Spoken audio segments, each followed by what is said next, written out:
There we go. Alright, it's time. It's time. We can do the good shit now. But it's Ray. It is Ray. I was like, what was it? I was gonna do some bingo tonight. However, you know, I'm blasted.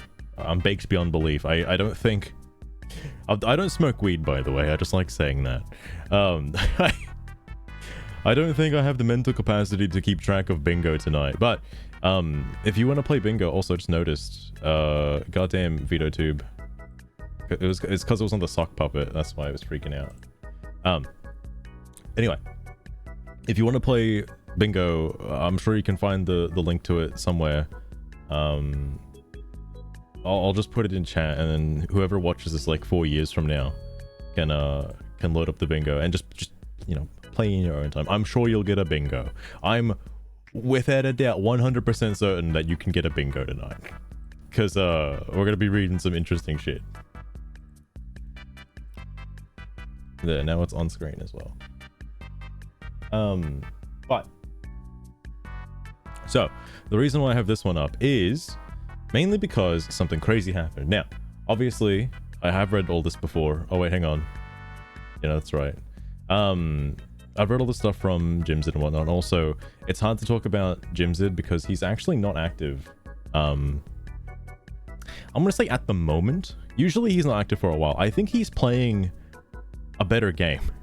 I think he's actually playing something that's fun and engaging, and not, you know, inciting flame wars online. So on your Jimsid, that's good. That's good stuff. That's good to see, or not see. You know, the further he stays away from yelling at people, the better. But basically, no, he hasn't done anything for like ages. I was curious because like it's been quiet, and I decided to check, and I was like, well, nothing's happened since the last time he showed up. I'm like, okay. Anyway, all the way down here, I think, yeah, this was the last thing, I think, and then some new shit happened. So this guy has appeared. I don't know who this is, but they seem pretty interesting.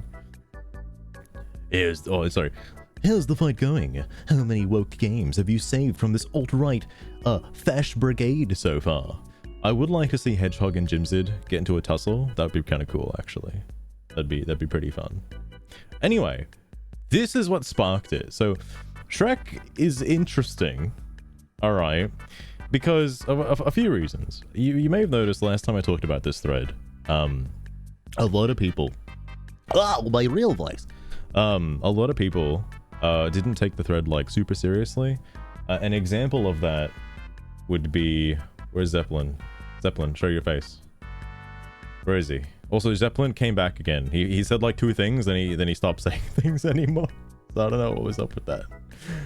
Yeah, like, also, holy shit, that's why he hasn't said anything. Why the fuck is he banned? I don't know when this happened.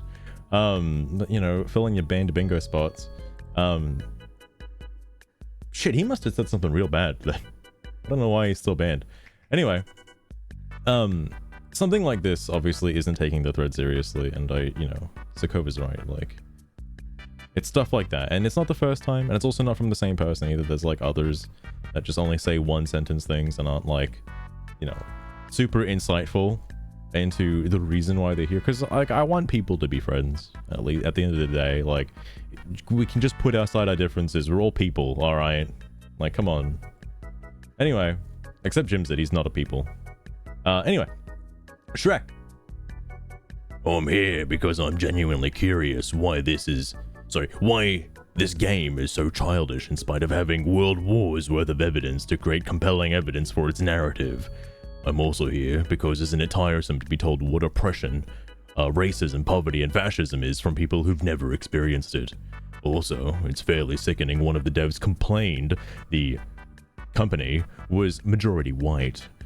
In a majority white country, probably with majority white, poor, and downtrodden. Wait, doesn't that mean that they did experience poverty? But no, I get what he's going for, because this is in relation to another thread that he made ages ago. I say ages ago, it's like a week ago. All right, this is all old news, okay? I know I've been holding out on you, okay? But basically, he had a thread and talked about a lot of things wrong with the game. He was obviously called out for not playing the game or even taking any of the points of the game seriously. And to be fair, like, you don't need to play the game to know what the game is about, but you're also getting like secondhand information from the person playing it. Like, personally, like, I probably should have watched somebody play it because I mean, I don't really give a shit. It was only like fucking $30. Well, $40. 45, but I got the DLC. It was like $50. It's like $1 million, okay? But the point is, if you watch somebody else who has commentary, you're most likely going to be influenced by their opinions. And depending on the person playing the game, like, you could have some super, like, far-right Omega Chud Lord playing the game and like, oh, he screams at pronouns, okay? Like, you could have that. Or, alternatively, you could have somebody who just, like, isn't phased by the pronouns and just plays the game normally, and then that doesn't like that note doesn't like stick in your head throughout the playthrough. Like, it's not something that comes back to bite you. But I mean, at the end of the day, wherever you get your source of information from, it doesn't matter, okay? It doesn't matter. It's worth probably separating the, you know, the game from the content creator, all right, if that makes any sense. But usually you're watching somebody for the content creator. I mean, why do you come to me? You come to me for the Steam discussions, right? Get out of here. Anyway, I was gonna say, oh yeah, I wouldn't say his takes are necessarily wrong, but they're from a different point of view, all right? Granted, maybe not the best point of view, all right? Like, this guy's clearly got more stuff going on. Like, he's, because like he starts off this is in the other thread, by the way. He starts off talking about the game, but then eventually like drifts to the wider, like, overarching topic of like why all woke games are bad and stuff like that, and like they're all trying to push this narrative, and it's like, I don't know, man. Like, I don't know. The only thing I can really get behind is this first part, because like, yeah, the game is like kind of G-rated when it comes to certain things, and then like unnecessarily like you know, the swearing it and stuff like that, but the actual just like conversations and stuff in the game, and like even the fighting and things, it's all it's not really like super mature, super dark, all right? It's just like a little comic book game. It's so like, actually, I guess the game kind of plays like a not this is such a hard topic to discuss, because the villains are this is okay, this is also branching into another Steam discussion that happened where I forgot to talk about this one as well, but this one went on for ages. Like, the villains obviously aren't real villains, you know, they're not like villainous, so to speak. They claim to do evil things, but are never shown to do evil things at all in the game. So like, who knows if they're really evil or not? That did get answered, by the way, subtly through some subtext, but you know, well, I guess we'll have to wait and see. All right, it's just a big critical defining thing of why I got to keep playing Dustborn. Speaking of, apparently there's new content coming out relatively soon. You may have seen it. This got announced soon, allegedly soon. I don't know when 1.9 happened, but 1.10's coming out soon. Apparently, as well as some bug fixes from 1.8 and like, you know, skipped dialogue and stuff like that, there is added content throughout I say throughout, like, supposedly the earlier chapters have added content. I don't know to what extent, but do I really want to do another stream of it? It took me like 30 hours to beat the game. I guess if I'm just looking for the new content, I'll probably just skip through most of it and just see what's new. So maybe I'll do like a fake speed run again, and we'll see. Oh, speaking of, I think I have to play it because I want to do a better speed run, obviously, and that takes time and research. But obviously, I have to finish fucking Mario and Luigi first before I can even think about it. Sorry, I'm yapping too much. This is what happens when I stream late at night, like super late. Anyway, point is, Shrek said why he was here, and that's a good thing. All right. Anyway, Holding 6 comes out of nowhere. He's like, so far, you haven't been discussing the game, but other people's claims about the game, which happens to be mostly wrong or misleading. If you want to make more informed contributions, it's advisable to play the game. You know, I don't necessarily think any one person needs to play the game in order to make an informed opinion. Like, you could say that Pax's hair looks bad, and playing the game isn't going to make Pax's hair look any better. All right, like, I know Shrek's takes are obviously a little bit more like seated than that. They're to the actual narrative of the game and stuff like that. But I'm not gonna say they're wrong, but it's interesting to have a different opinion. Anyway, I just decided to chime in for a little bit because I don't necessarily want people to flame on other people just for voicing their own opinion for being here, their own reason for being here. Anyway, it's okay. You don't have to out the guy for stating his reasons for being here. I appreciate his honesty for being open in his explanation. That takes a lot of courage, and not many people are willing to go deeper than one sentence. Whether his opinions are dishonest or misleading is irrelevant. I'm just glad he's talking about the game, asking questions and sparking debates. Shrek is different from the usual Dustborn forum flame spreaders, the ones that say something about gender or porn and leave, never to return. This happened twice, by the way, in like 1 week. I'll look at those. And that's a good thing. The more people talking about the game, the better. It gives the devs an idea as to what's stuck in people's minds from either watching / playing Dustborn. And then, like, I'll read it and then I'll say, I'm not sure that repeating some generic bashing points takes a lot of courage. I wasn't referring to his, like, other arguments. I just mean in this thread, talk about yourself openly with others. That takes courage. A lot of people aren't willing to do that. And it's well, I say a lot of people. If I were to take a tally of the people in this thread who did take it seriously, it'd be like 7-3. So 7 that did take it seriously. That's just off the top of my head because I only remember like 3, maybe it was 4 that just did one-line sentences.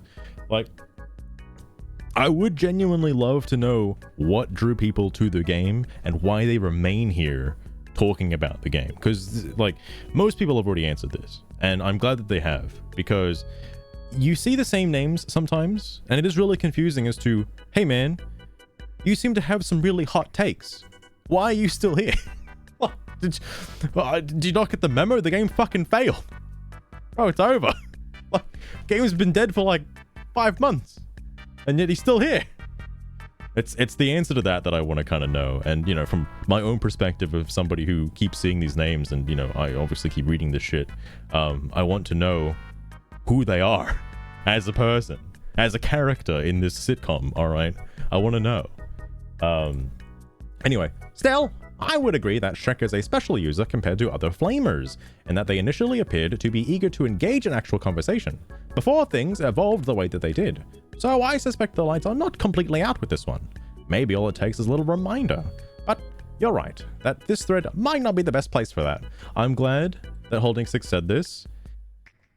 And I was like, that's a nice thing to say. Immediately followed by Andrew. Nah, the user in question is a troll who has no desire or perhaps even capability to take anything seriously. Andrew, where were you when we were talking about Jimsid? Where were you when Jimsid was here? All right. Because that's the response I expect towards Jimsid. Like, my guy, please. I don't think Shrek is a troll, not necessarily in the same sense of other trolls. Like, I guess for an example, like, what's an easy one? Here, like this guy. This guy's obviously a troll, 100%. Also don't know who the casino guy is. Casino's also new. He popped in recently. I don't think Shrek is a troll in the same sense. Shrek has some interesting hot takes, but I don't think he's trolling. Anyway, that leads me to why I wanted to read all this tonight. Well, actually, no, sorry. I got ahead of myself. It's not this one. It's the next one. So anyway. Could you please police more people's reasons for being here? I'd love to see that, and would be very interested in what high tower claims you can talk down to us wee folk with. Okay, I don't know where Shrek's getting that one from. Anyway, go ahead and prove him wrong by contributing something of value. Even Houseman is sort of against Shrek, which is also kind of wild to see. Also, you may notice something about Houseman from the last time Houseman was here. It's got a mouse icon now. He owns the game on Steam. I'm assuming it's probably cheap right now. Let me check. Might have been on sale for Christmas. Okay, it's not on sale. I would assume that he grabbed it. Oh, it comes in a bundle? What the hell? Oh, I was like, why is it so cheap? It's because I already have like some of the things. What's the other game? What do I not have? It was... Oh, the DLC. Yeah, right. Understandable. Anyway, yeah, Houseman has the game now, surprisingly. So no one can talk shit to him anymore about not owning the game. Looking at you, Pink Lemonade, alright? And I guess Holding Six was also calling him out on it too. Because Houseman, I believe, had played it on PlayStation. I think he played it. He was able to provide evidence for his. I know this is some old news, all right, but like he was able to provide evidence in the religion thread ages back, right? And I find it funny that Pink Lemonade was there for that, by the way. Whether they continued to keep reading the thread or not, they must have just missed that Houseman contributed like evidence towards like what people were saying about it with his own screenshots. And like, I guess he doesn't own the game, guy. But no, now nobody can talk shit about him because he's got it. So, on your Houseman, on ya. Anyway, Holding Six. This, oh yeah, there it is. It's this one down here. So, you don't want to be policed for your policing of a game you haven't played? And then, now again, when I saw this, I was like, dude, I gotta read this. And this was yesterday, basically. And I thought this was so fucking funny, dude. So it's like an artist article, right? It's like an artist article. All right. It's amazing how the supposed mature professional folk feel when their propaganda is under fire for what it is. You can't have that wrong think. You can only think within the confines of what I say you can. What foolproof logic? I will now join BLM. I can only pray to the higher power that your children become the polar opposite of your progressive worldview and report you for wrong think to people like you. Sorry, wrong think to people like me in your old age. My oh my, the joy I'd feel to say a leftist. Sorry, the joy I'd feel to say to a leftist he's engaging in wrong think and has to do forced labor or face prison. You see, I'm beyond the public shaming your side wants to do so badly. I think we should work out the problem of your fragile minds. For progressives, I'd bet my entire life savings neither of you have ever spent any money on helping the downtrodden you demand people like me help. Just like the devs of this game, you are not based in reality, and therefore will garner little support.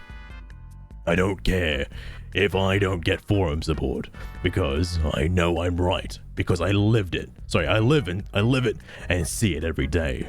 My mum is a fenthead.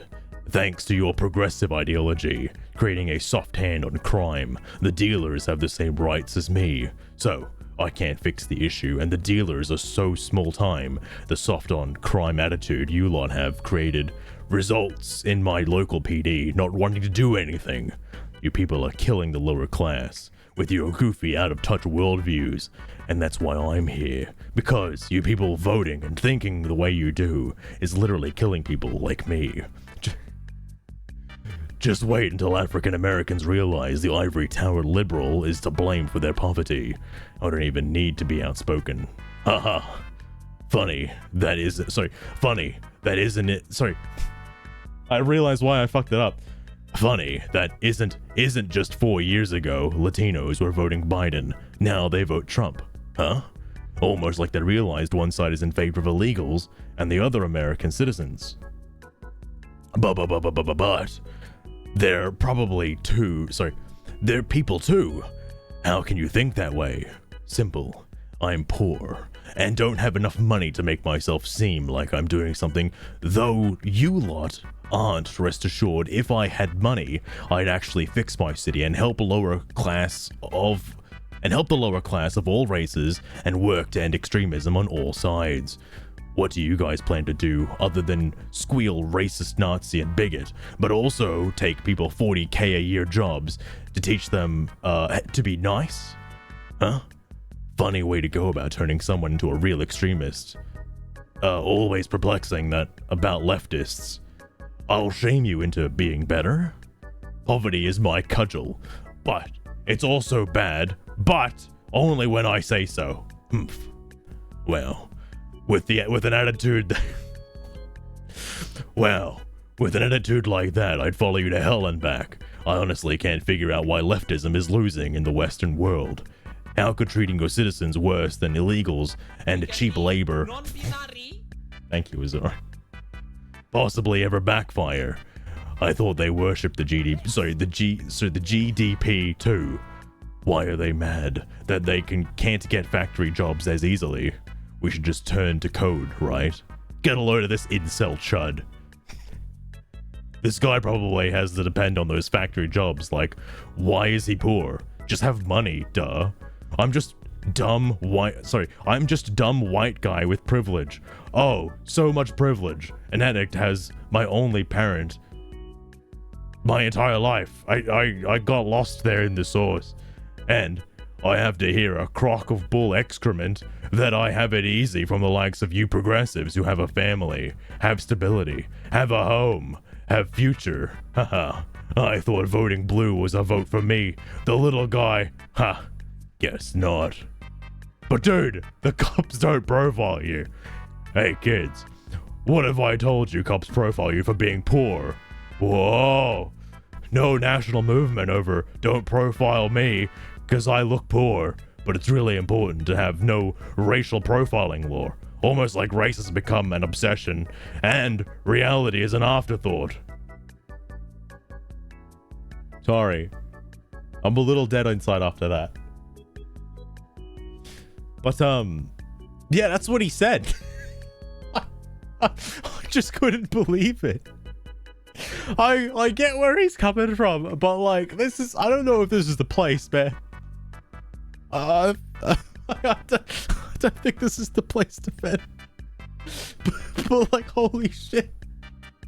And then you have the guy after him, like, I'm here because I despise leftists and Marcus. Like, what a time to be here, mate. Holy shit. Also, one sentence response. Anyway, like, I know what Houseman says. I'll just read what he says, then I'll go back to it.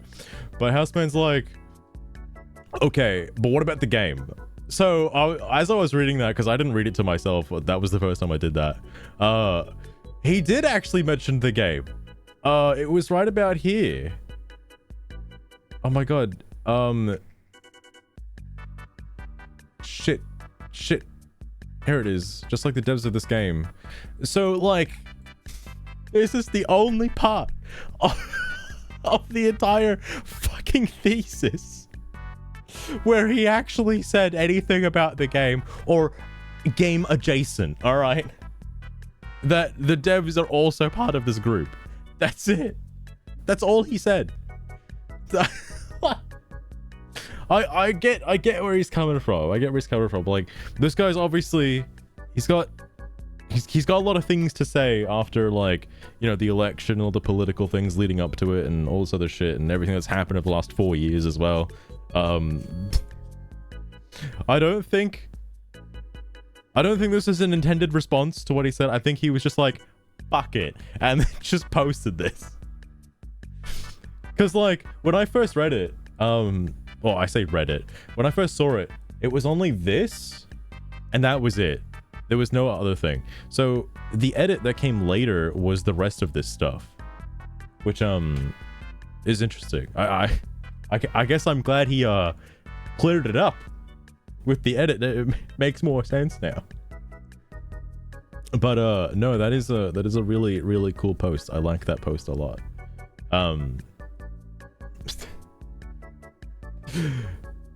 Anyway, on the next page, he's getting there. Let him cook. I really, really wanted him to keep going. When I read that, I was like, Houseman, no, let him finish. let him, he still will get to the game eventually. He'll keep going. He'll loop back around. Like, holy shit. That was so good. That was so good. I mean, again, like, his issue, I don't think, is with the game, but with the idea of the game itself. Not, I say that, like, not the content of the game, but rather just leftist ideology in a nutshell. He doesn't like that, and because of that, doesn't like the game necessarily. Like, that's all it is. Which, yeah, that's fine. That's an opinion. Okay. Whether or not you attack other people based on that opinion is, you know, that's a different story. Okay. Anyway, sorry. I'm waiting for the day an anarcho-primitivist shows up to complain about issue 2. I don't know if an anarcho-primitivist knows how to use a computer. I don't know if Bugfrag is taking this seriously or not. Cameras in the micros. Andrew. The correct cameras in the micros. Okay, I guess he's coming off from the fact where it was like he just disregards the entire essay post as dude's just a conspiracy theorist. I don't think, well, okay, maybe he might be a little bit of a conspiracy theorist, but I feel like his political look between the last like Steam discussion and whatever the one before that was and now, I have been listening to some things, so I can sort of get where people are getting these opinions from and what's happening. So I don't think his opinion is like too far out of the water. I understand like what he's getting at. I don't live in America though, so the only thing I care about politically is being able to buy bread. And like, it's getting to the point now where bread's getting pretty fucking expensive, bro. Like, had some guys come into work the other day. They're like, they're foreigners, and they were like, dude, this was like $3.50 like 3 months ago. Now it's like $3.80. It went up by like 30 cents. And he's not wrong. That's not the most egregious thing that's happened lately in terms of like cost of living. But like, holy shit. He even noticed the 30 cents, bro. He noticed it. Anyway, sorry. Houseman, I don't think quoted him because of other stuff, but oh right, because I think he would have quoted me, but he just said it anyway. Defending the game against what? You've been ranting about unrelated subjects, like how progressives are killing the lower class. Yeah, like I don't like his stuff has really nothing to do with the game, but more like, again, just left-wing stuff as a whole, like overall. Actually, hold on. I want to ask Sugar something. Sugar, are you left-wing or right-wing? I need to know the answer to this. If she just says right-wing, I'm fucking done. I'm losing it. She has to pick one. All right, she can't sit in the middle.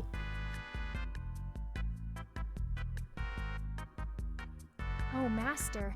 We're going political now, Yes, are we? We've been Well, political for some time Let's now, just stay on Sugar. the wing that keeps things interesting and unpredictable. No,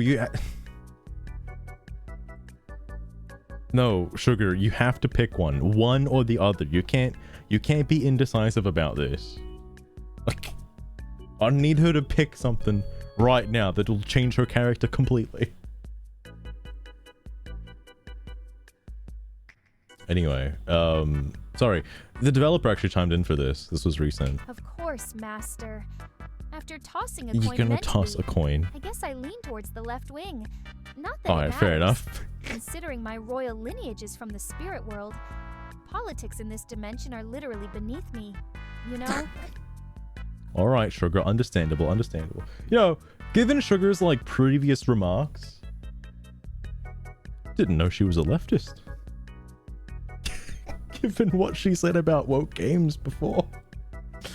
Anyway, or maybe she's just not like, an extreme leftist, right? She's just like a little bit to the left, which is fair.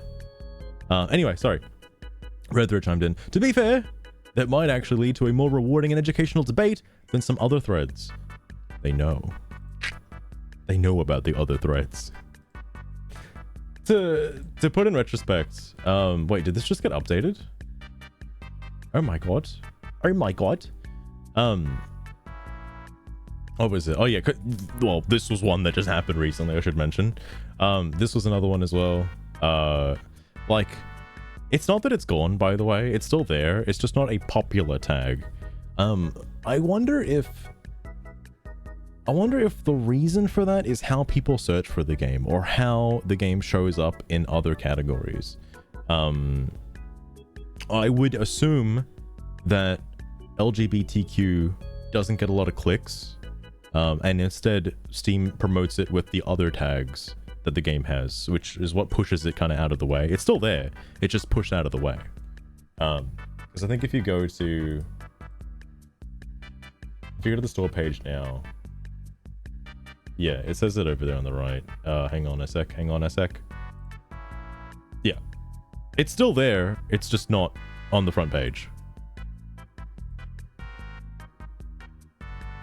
Anyway, sorry. Then you got the newborn porn stuff, and what's so funny about that is this also happened. Another newborn porn thread.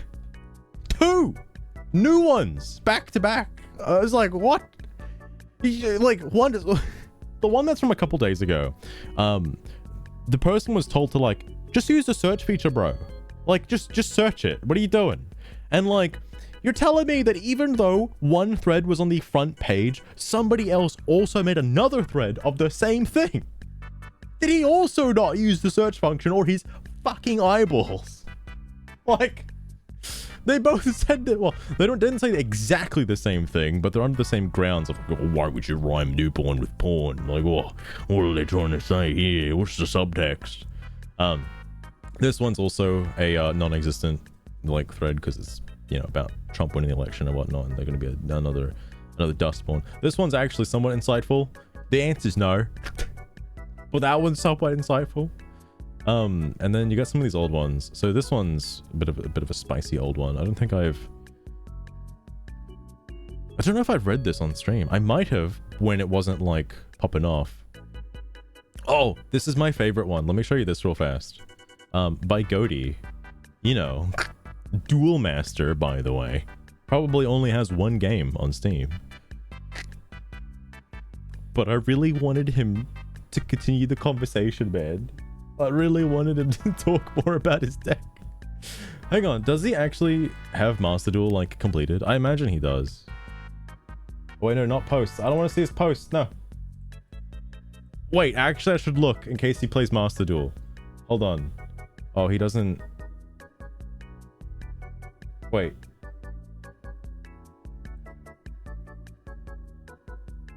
Oh, he does. Wait, hang on. How does he not have all the achievements? Oh, hold on. You can't see it. Hang on.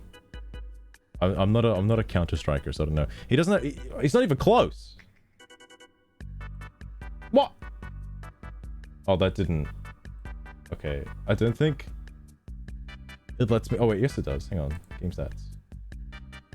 Oh no, it's just the achievements. What did he get?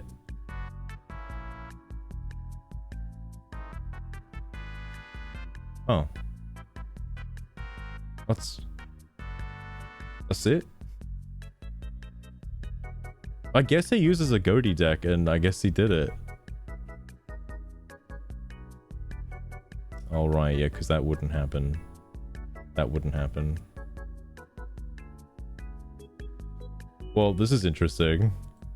I guess he hasn't played for that long. It doesn't say how long he played it for. Oh, well, that's only in the last 2 weeks. Damn, I thought he was a hardcore duelist. Shit. I just wanted to know, man. I just wanted to know. I could get to duel him one day.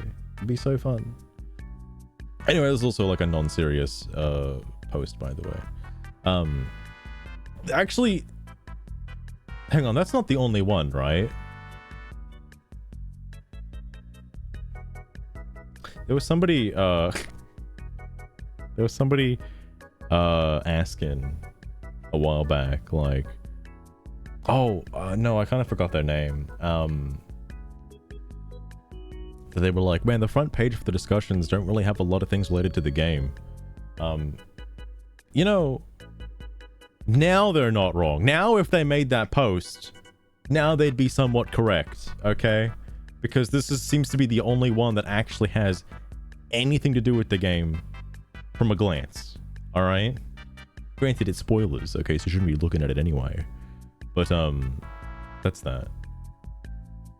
Actually, I wonder if Andrew's in the Discord. He's gotta be, right? He's like a big fan. Oh, I guess he wouldn't go by... Never mind, I don't think he's actually in the Discord. Oh my god, he might be. There is an Andrew. I don't think it's the Andrew, though. I have streamer mode on. Damn. I don't think it's him. Just a coincidence. A lot of people are called Andrew, alright. Anyway.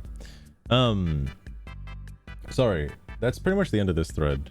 Because he came back and he was like, no.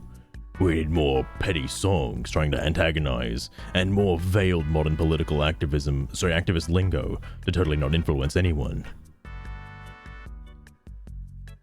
This was brought up in another thread, by the way. About like, you know... Well, actually, it was brought up in this thread. Hang on. Three guys are allies. Yeah. I don't know how he got banned. What did he do? Oh yeah, because this is what I found interesting, was like, what is the LGBTQ content? This feels like a bit of a loaded question. Then like I was gonna say something to this, but then Red Thread already said it anyway. This is why I should have done this a day ago and not today. All right, because this wasn't here yesterday. All right, keep that in mind. But they're like, there isn't really any unless you count the presence of a few gay, bi, trans, and non-binary people as LGBTQ plus content. The tag is there to let you know those people exist. Maybe. Very coy maybe, alright?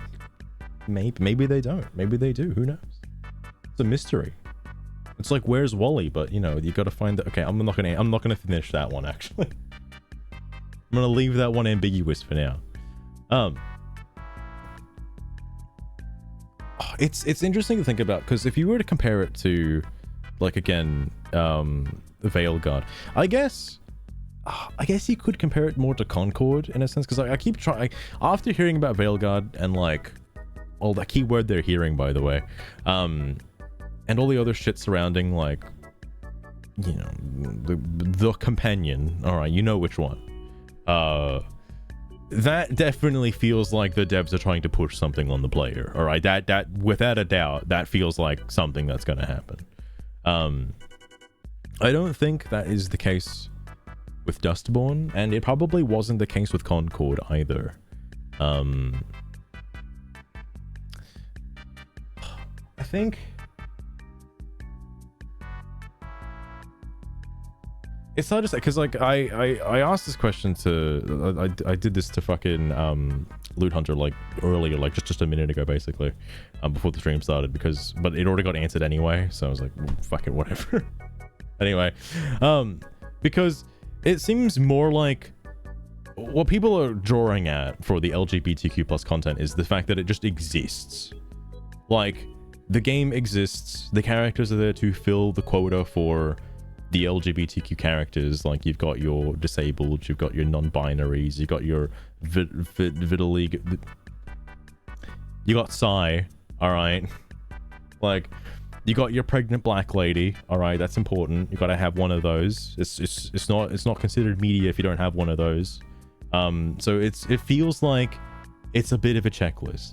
Okay, it feels like it. Okay, and I know there's the comparison where it's like, yeah, these people exist, but if you're specifically putting them in to facilitate that role that they exist, then you're kind of just checking off checkboxes to make sure you get them in. Look, I'm probably not gonna go too far into it because then it's gonna devolve into the avowed guy, you know, the Matt guy. It's gonna turn into him. So I'm like, I'm probably not gonna go too far down that rabbit hole. But my point is, what difference would it make if the characters were like mostly white? Okay, what difference would it make narratively? Nothing. I don't know, because it's not like, the thing that I'm trying to get at is it's not like their characters define what they say and do. It's not like their identity affects what they say or do in the game, except for two characters, which is Gnome and Seethe. Although Gnome's a bit interesting. I guess it depends on how the player interprets Gnome, I guess. But I mention it as like Seethe. Seethe is probably the closest you can get to the devs trying to push something politically. That's like, if you're looking for something that might actually be the devs trying something, it's just Seethe. The problem though is it's just Seethe, and it's like 2 scenes at most where Seethe's trying to figure out their name, and what was the other one?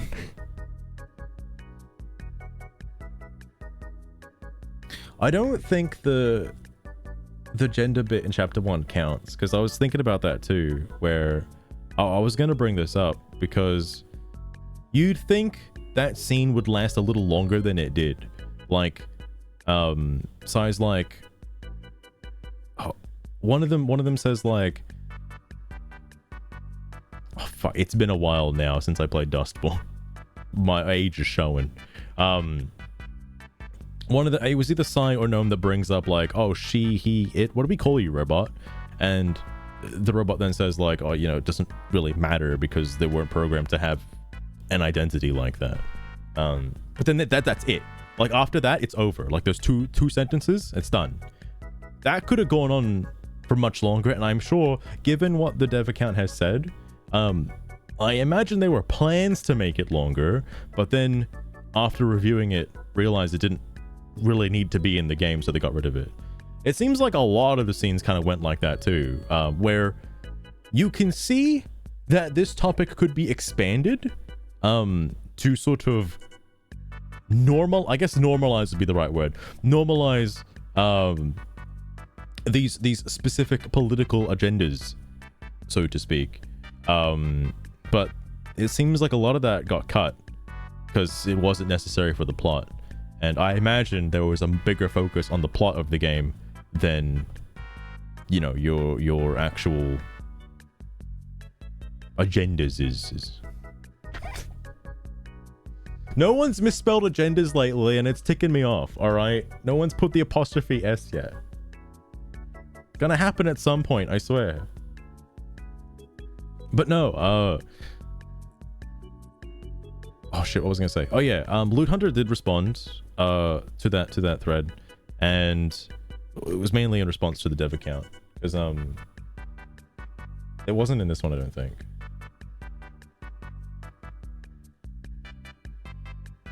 Was it in this one?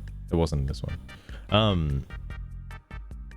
All right, spoilers by the way, and they're talking about the expansion coming up, but essentially, it wasn't like, I forgot my train of thought of what I said just a second ago. Holy shit.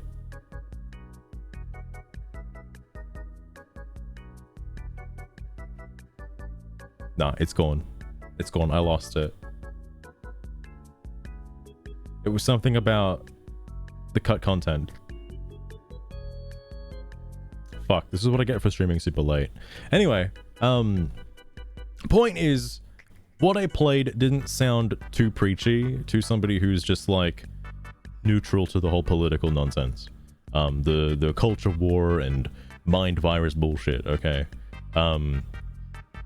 The argument... Oh yeah, that's right. Okay, sorry. The argument that Loot Hunter made was that the throughout the game, you're fighting quote-unquote misinformation. And that it is, from my perspective anyway, it's ambiguous as to what the quote-unquote misinformation is. Obviously, it's the wrong speak, you know, the bad ideologies, okay? That's what you're removing from people. This probably could get cleared up just with like an update, okay? And the update would have to do with PAX being a little bit more descriptive as to what the misinformation is spread by the echoes. That's probably all that needs to happen, because they left it so ambiguous and so open-ended that whenever people hear the word misinformation, they're immediately going to think of the obvious like Twitter fantasy bullshit, okay? Like, that seems like a bad move on the devs' parts. Like, ultimately, you could just say the echoes hit your mind, they make you think you want to kill yourself, okay? And like, that's bad. We got to get rid of that, okay? We don't want that happening. Or they just shut you down emotionally, mentally.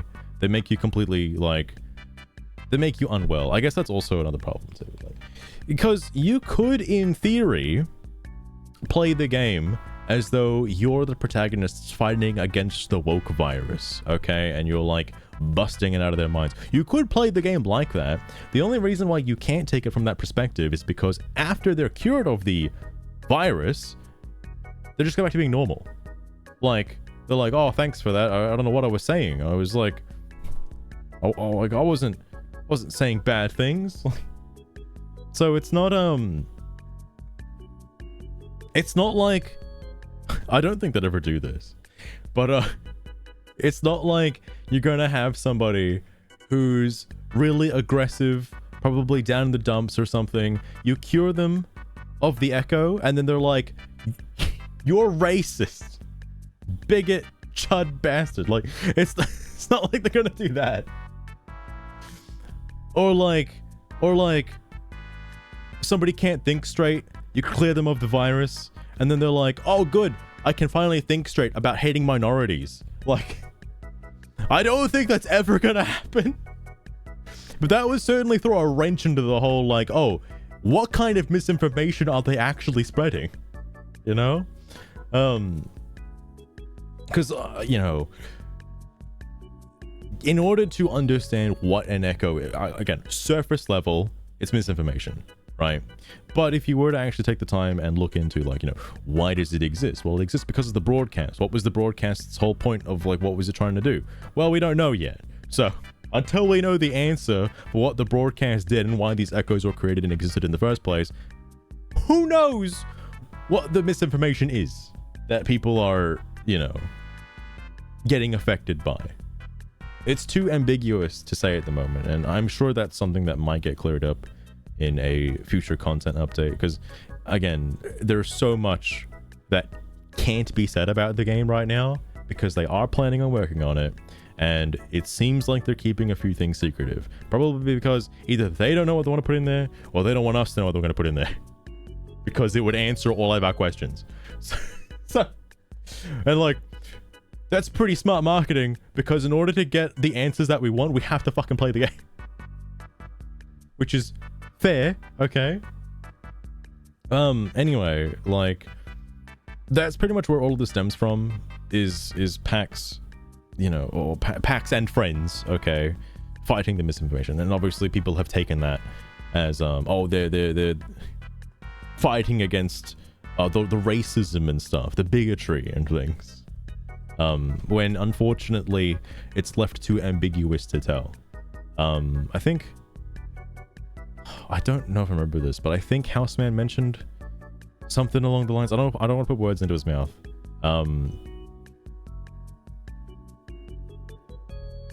Oh, right, because it's about the marketing for the game. Again, like, because things are left too ambiguous, people obviously just assume, like, oh, it's wokey garbage, fuck it. Like, and that kind of did a disservice towards the game as well. I don't know how you could possibly, even remotely, fix the detriment that has happened. I don't know how that's possible. Dustborn just came out at like the worst time, okay? Because it was like right after Concord. Like, holy shit.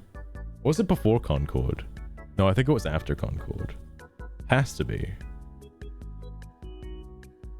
Oh no, I think it was, oh shit, I think it was before actually. Oh fuck. Oh fuck. No, it was after, because Star Wars Outlaws was after it. I forgot, yeah. That was the thing I was thinking of. It was Star Wars Outlaws. Sorry, I'm getting distracted. Oh, I've started doing this, by the way. Oh wait, not this one. Also, it's Bane Pilado. Hang on. Wait, no, it's back in this one. I gotta find the other one first. This one.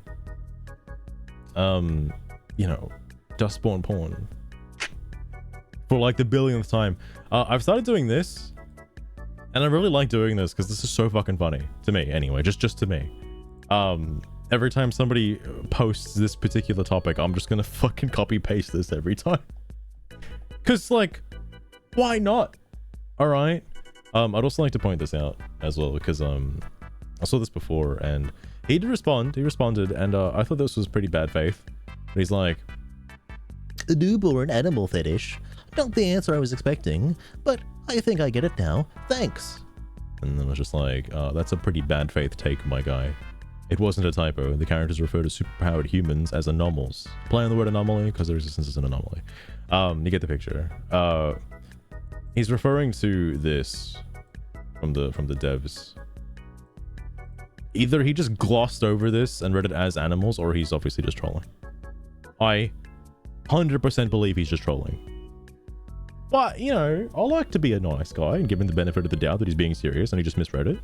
Okay. But no. Then, sorry, hang on. Then that leads into this one, which happened after that one. Why did they rhyme new porn with newborn?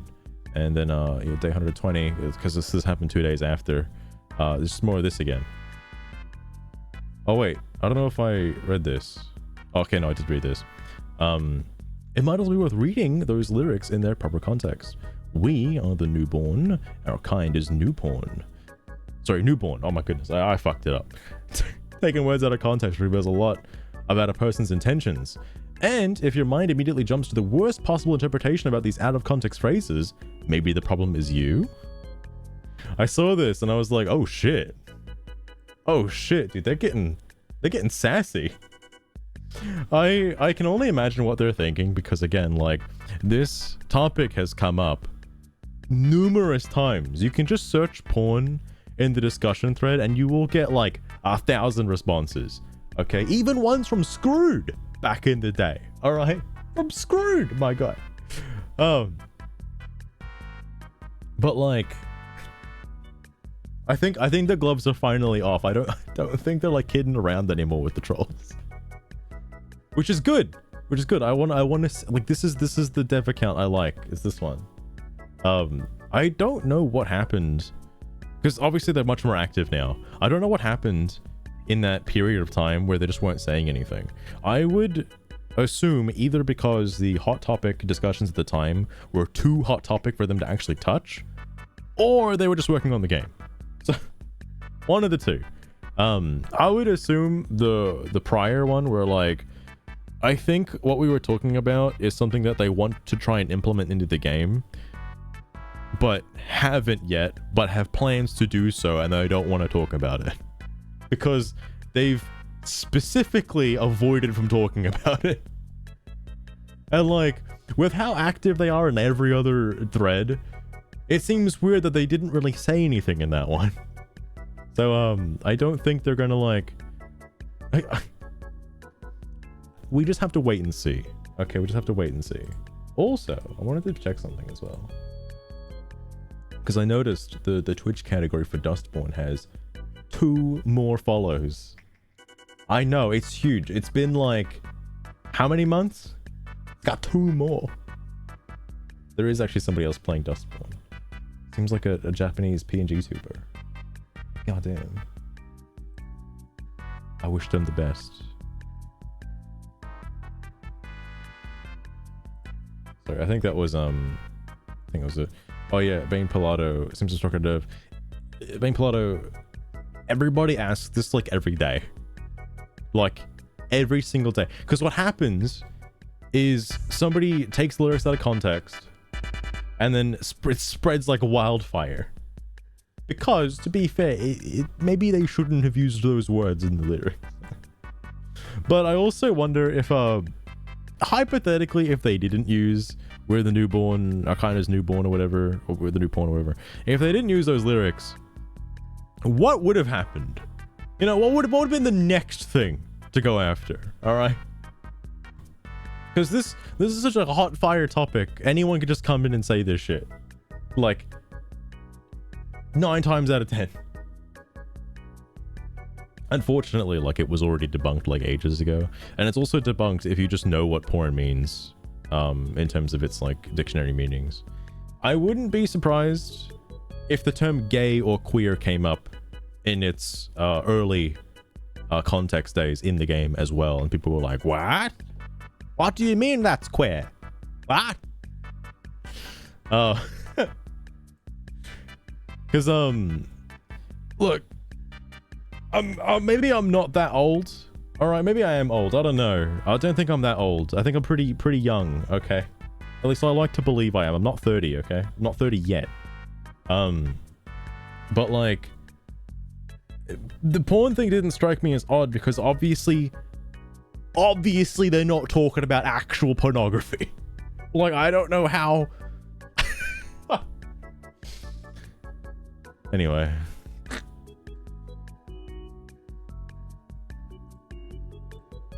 Sorry, was there another one, or was that the last Dustborn one I wanted to read for today? I think that was it, because the other ones are like too, like, I don't say too long, but they're too long for me to like want to invest time into tonight, because I want to read this one obviously, but this is a loaded question. Okay, this is big and huge. Oh, I don't think there's anything new, right? No, it's just this. I'm curious about this. Hold on. Scam. Oh yeah, that's right. This is an actual scam, right? Less than 100 peak players and about 5 active players. This game was never alive and somehow still managed to die within 2 months. Nobody aside from paid actors likes this game. This game was actually some subsidy scam, right? He's not like 100% wrong. Because, like, there could be some stuff here. I don't think there is. There's too much evidence that suggests it's not a scam, obviously. Because, like, even looking at the Discord as well, like, a lot of work went into the Discord page, and I don't think... Sorry, don't take that out of context. Like, obviously they wanted this to be a whole thing, and unfortunately it just didn't pop off. Like, which is, you know, crying shame and all that. Also, if you're paying attention to the bingo, by the way, this is a baseless accusation, because as a whole, not the game, but as a whole, I like Dustborn. Okay, I like a lot of the things surrounding Dustborn. Oh, and if you're wondering, no one's challenged me on this yet. I know it's been days. I haven't received a notification or a message of somebody wanting to submit their run. So, please, anyone, please. Anyway,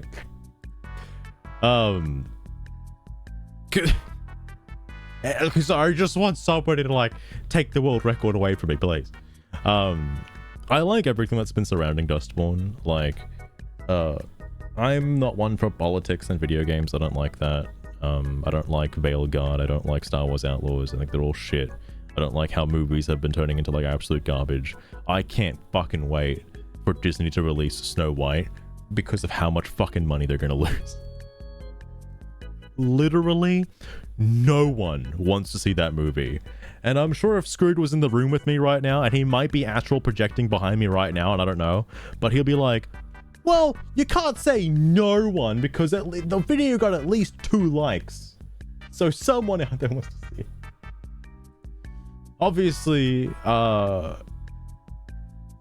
not everybody is pleased with Snow White. And people are that way with video games as well, given like, you know, the Marvel Rivals heated debates that have happened. I haven't looked too much into the Steam discussions. I've only seen like one that was really funny, and I want to read that one. Because this is about coping, alright? We're seething and coping. We're not, you know, getting political. Okay. I know the last, like, like, however many Steam discussion streams have all been political because this game is just inherently political. But like, Marvel Rivals, in a sense, is more like hilarious cope, okay? Absolutely hysterical. I guess you could say there was originally cope saying, like, from people like Screwed and Jimsid was like, oh yeah, the game did modest. It was a modest launch for a video game. Like, yeah, bro. Popped off. Anyway, no, point is, I like everything that's happened. I like following the line of Dustborn, what's happened over the last several months. I like interacting with the devs, the dev account and whatnot. I just saw the fucking Discord, and like, while it's not very active, it is pretty cool, okay? Like, there's a lot of stuff in there. They do have a beta code as well for an upcoming like beta build of the game. I wish I knew about that before they're about to push it live, because I'm not gonna I'm not gonna download it now and then fucking play it anyway. They've got the patch coming out like soon, allegedly soon. Okay, so I'll just wait for it. But that would explain how Gorkster knew about the soft locks and stuff like shortly after the patch came out, because he obviously played on the beta, is my guess. Anyway, I didn't realize they gave out beta codes, like, for bug testing purposes. I find that pretty neat, and I may look into that. You know, I'll keep an eye on it, so to speak. As for the actual like game content itself, like, I don't think it's bad. That's I think the big takeaway is I don't think it's like warrant of hatred. That's my stance on it. There were some things I didn't like. There were some things I found not good, so to speak, that were pretty bad. However, they're not really bad anymore because the dev account kind of cleared it up. There was added, well, there's a lot of added context for a lot of the problems I had that just either got cut or never made it into the game, but they provided like actual details on it of like, you know, why they made the decisions that they did, why they used these lines as well. Oh my god, I forgot to make the post about Ziggy. Holy shit, I just remembered that. I said it to like Holding 6 at some point ages back. I was like, yeah, there's a post I want to make about a certain character, about a certain line of dialogue, and I'll do it when I get the clips. I fucking have been so like brain dead for the past months. I totally forgot about making that post. It's the bit with Ziggy about stealing the car, because I still find that out of context line of dialogue to completely fuck over Ziggy's character for the entire game. But it's technically self-imposed, because as the player, you might not even get a chance to see the car. But if you do see the car before you steal a bottle of liquor, then Ziggy's character makes no fucking sense. because like, oh, she's not going to help Pax commit any more crimes, yet he immediately commits more crimes and then commits more crimes later on and significantly more crimes towards the end of the game. So like, no more crimes, by the way, no more crimes, crime free. Which obviously brings into account, like, you know, is stealing from a robot ethically not a crime? Like, I'm not going to go down that rabbit hole, but I do want to pose that discussion because I think it will be very funny to see what people have to say about, like, you know, hypothetically, is it okay to steal from an autonomous being, or to steal from justice? Just in general, like, is that not considered a crime to Ziggy? Okay. I think I know what the answer is going to be, by the way. I'm rambling, but this is Dustborn related, alright? I think if the dev account sees it, what they're going to say is like, yeah, there was dialogue for Ziggy when you pick up the bottle from her, but that got cut. Because when you play the game and you pick up the bottle from Ziggy, she doesn't say anything. It seems like she should say something at that particular moment once you grab the bottle from her, because she just stands there. Like, she doesn't acknowledge it or anything. You're like, oh, Ziggy, the tulips are blooming or whatever. And then like, she's like, what? And she's like, just grab the fucking bottle. And she's like, all right, go and get it. And comes back out, holds her hand out with the bottle, and you just grab it. No dialogue, nothing. No one-liner, no nothing. I guess what could fill that is like, you could have a line being like, you know, just so you know, this doesn't count as a crime. All right, as she's like handing the bottle over to you, like, or you owe me or something like that. Actually, I would probably still be considered a crime. I don't know. Either way, it's either that or cut the line of dialogue that says she's not going to help commit any more crimes. One of the two. Because what's funny about that is it's not Coda related, by the way. The Coda thing has nothing to do with the fact that she doesn't want to commit more crimes with Pax. That happens after the Coda thing. So it's technically another subline of dialogue that technically, if it wasn't there, wouldn't cause any problems. Sorry, I'm rambling again. Point is, I wish I was paid. Okay? I wasn't paid for enjoying the game. Fuck. Why can't I be a paid actor, alright? Google is free. You can find a few different communities of people who are enjoying it. How would it even work as a scam? I think I might be able to help you answer this one, Andrew, because I get why he said this in the first place as like sort of a money laundering scheme. You could put up the project for, you know, for the Norwegian Film Institution or whatever. Like, you want to be able to produce art that promotes, I shouldn't say promotes, like an inclusive form of art, all right? And in order to do that, you need to get funding from some places, okay? Like, again, they did say it was like, you know, self-funded as well as also received grants. Now you could say that in order to receive these grants, they had to produce something by a deadline.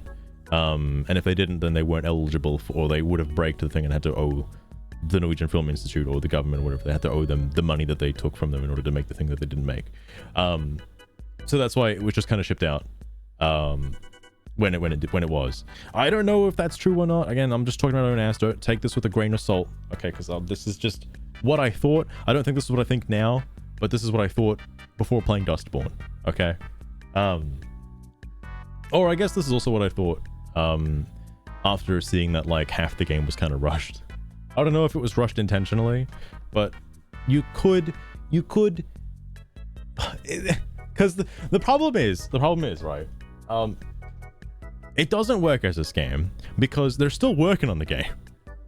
Like, it is something that they genuinely wanted to do and have some love for, which unfortunately to go against what's his name, Arturo's narrative here, unfortunately it does go against his narrative of it being a scam, because it does seem like a game that they actually wanted to make. I know, hard to believe, right?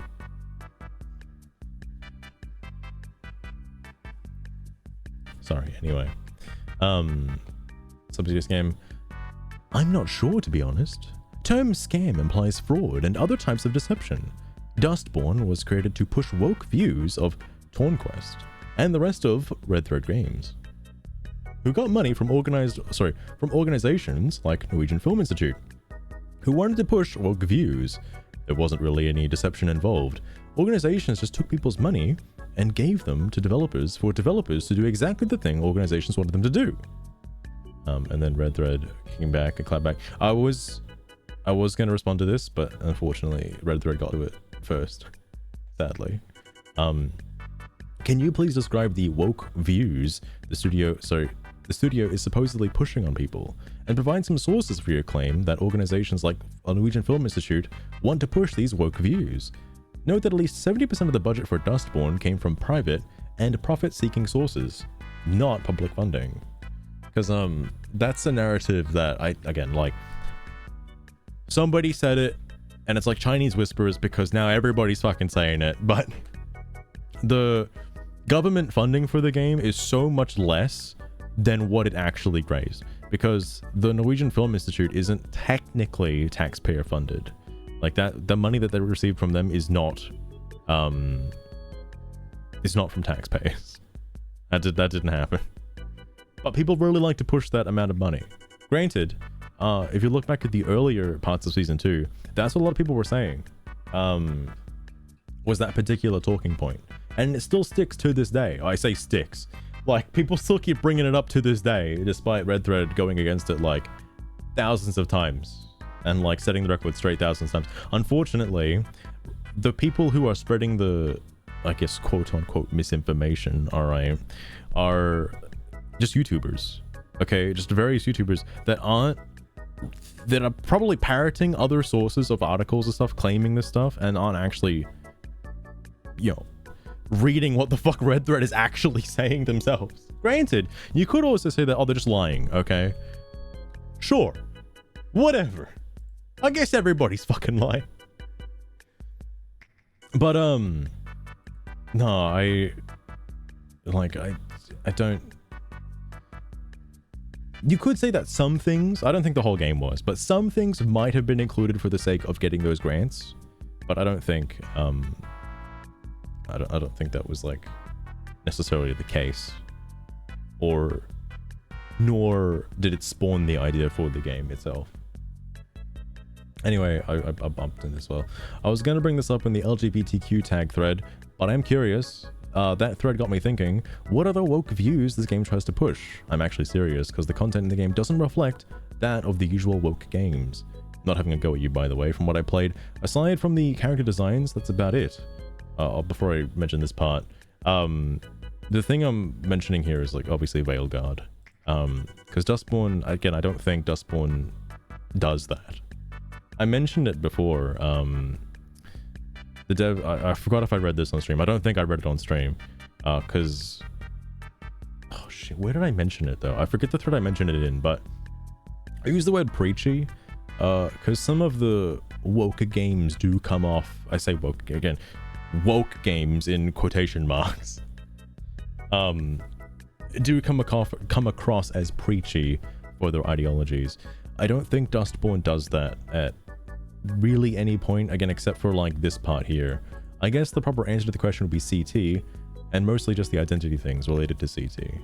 Although, I suppose there is also the argument that the game's existence itself pushes an agenda, but then so many other games also fall under that vague umbrella.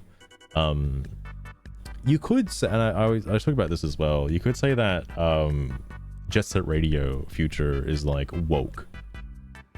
Technically it is woke, but not in the same way, because I forgot to mention this, that like the definition for woke has changed. All right, Jay Zigzags was talking about this. I forgot. Fuck, dude, there's so much I didn't read on stream. Holy shit. Jay Zigzags got banned again, by the way. He came back. I praised him like, holy shit, he's been silenced for so long. He came back, had some hot takes, and then got banned again. Like, fuck, dude. He was banned for so long.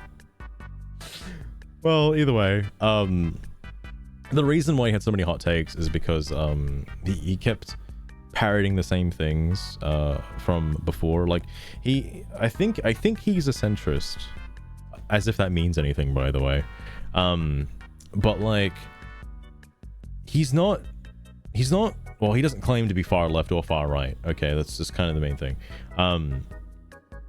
But he also refused to think that, like, he's word for word on what woke means. Okay, and I think this is what his downfall was. I say downfall. I'm sorry, I'm using like buzzwords. Okay. I've been infected, all right. But like, obviously the term woke has changed. Woke before a while ago was like just games that are trying to break the medium and try to be a little more progressive and like try to do things that aren't normal, okay, or aren't socially acceptable around the world. Okay, however, that's changed, and now it's just people pushing an ideology, just hands down, like specifically leftist ideology. Yes, gaming total answer is yes for both of those. It is after 2 a.m. right now, and yes, I do have work in about, I want to say 16-ish hours. Is that right? No, 14 hours. So I'll still have time to sleep afterwards. But yes, it is very late. It is very late. Anyway, Loot Hunter came back. There is clearly a view that people who enforce the order are fascists, that misinformation acts like a persistent virus that must be contained and purged. The whole encounter in Pax's hometown demonstrates ends justify the means view, when Pax messes with the crowd's minds and turns them on Fred to convince them that she isn't messing with the crowd's mind, like Fred says. It's interesting he brings up chapter 2, because I'm sure, I don't know if Red Thread responded to this one, but chapter 2 is supposed to be the like dark Pax, all right, the evil Pax, so to speak. Where yeah, she's not a good person. Unfortunately, that's like right at the start of the game, and it's what most people are gonna see, and that obviously gives people a negative impression on Pax for like the rest of the game. Now that's like a whole, that's the only reason that happens is because Pax's like redemption arc or like learning process isn't very clear, which is also one of the negatives I had when I was talking about like, oh, what are my issues with the game. That's one of them, all right, is because why the fuck would I ever listen to Pax at any point? Because she's just a cunt. Like, why would I do that? The context that's missing, that it's in the game, but in like chapter 6, but it starts happening way earlier. It's just never mentioned. It's that Pax is trying to be better throughout the game. Like, she's trying to use her Vox for good.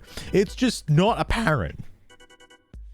There's two reasons to why it's not apparent. It's not apparent because every time you manually use Vox, like at any point, even after chapter 2, if you manually use it outside of the forced context to use it, you're using your Vox in a negative way, obviously to like undermine people in the conversations, like the two justice officers in the diner, for example. If you use Vox there, then that's a bad use of Vox, and that's Pax not learning how to use Vox better and actually wanting to antagonize the cops.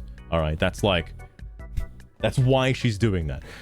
But flash forward to like chapter 4, where Pax is using bully on Theo. Like, that's her trying to use bully in a much better light. That's her trying to like encourage Theo, not try to fucking, you know, push him into the ground.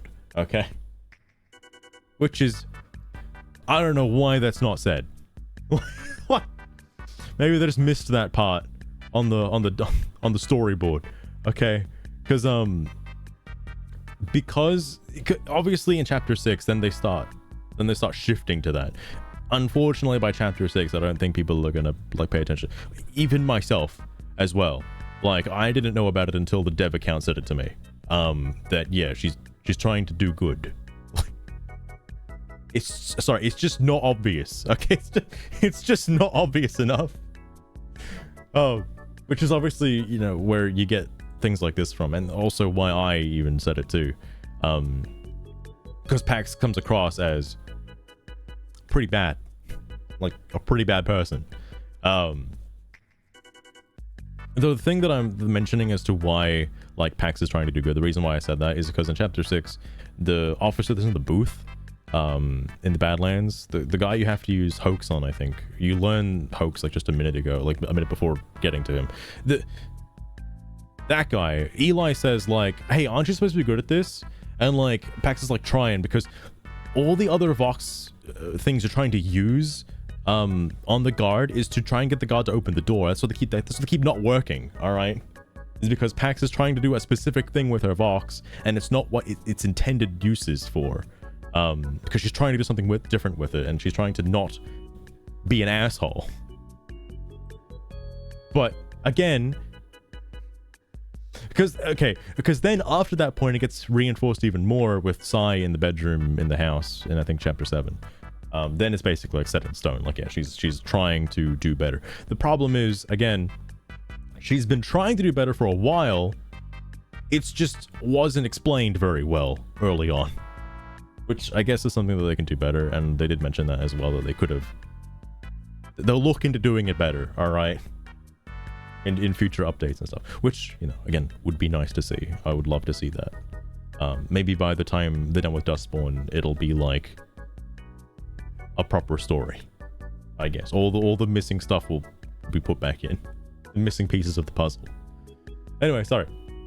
Considering how hard Dustborn tries to hammer the message like misinformation is a virus, even if there are some fragments towards the end of the game that hint at Pax's actions not to be a model to follow, overall, the narrative encouraged less rational thinking in favor of affecting people's minds any way possible to get desired results. This is probably where the misinterpretation comes from. Because, again, an opinion like this could be cleared up if the game explains it better. The problem is it doesn't. It doesn't, and it's left vague intentionally, which is... Personally, I don't think that's good. Like, but whatever. Maybe might be something they address. We'll see.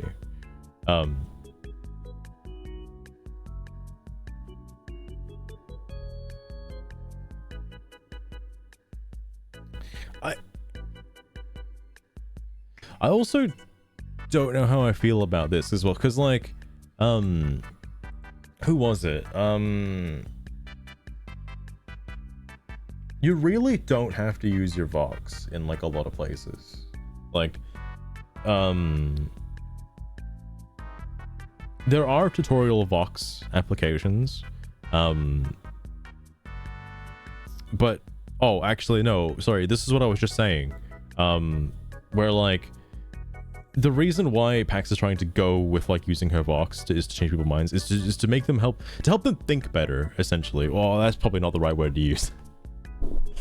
You know what I mean? To like not be a cunt and try to be good, despite her Vox being like intentionally bad things. Although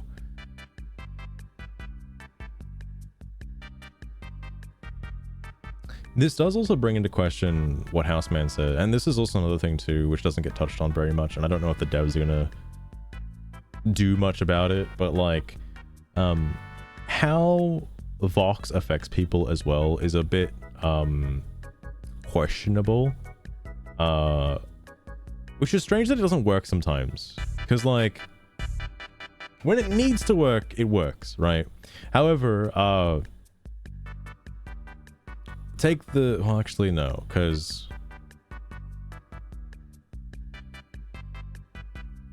I'm trying to think, like, specifically talking about Pax, some of Pax's powers are very questionable when it comes to their like legality, so to speak. Obviously they have superpowers, all right? They're a mutant from X-Men or whatever you want to say. Their powers are obviously supposed to be like nutty, okay?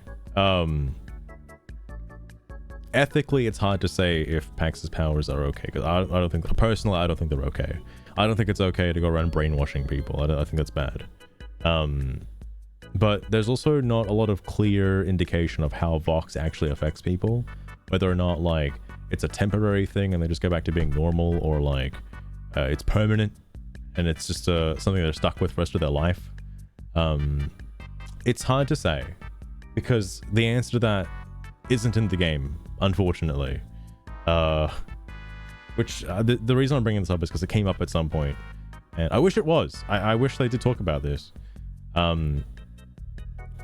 Because there's only a couple bullet points that have to be addressed, like how does Vox affect someone? And they give you a very vague description at the start, like I think in the car scene. But I mean like specifically, because somebody who's not a Vox user doesn't know when Vox is being used on them, and they don't like they're unaware of it essentially.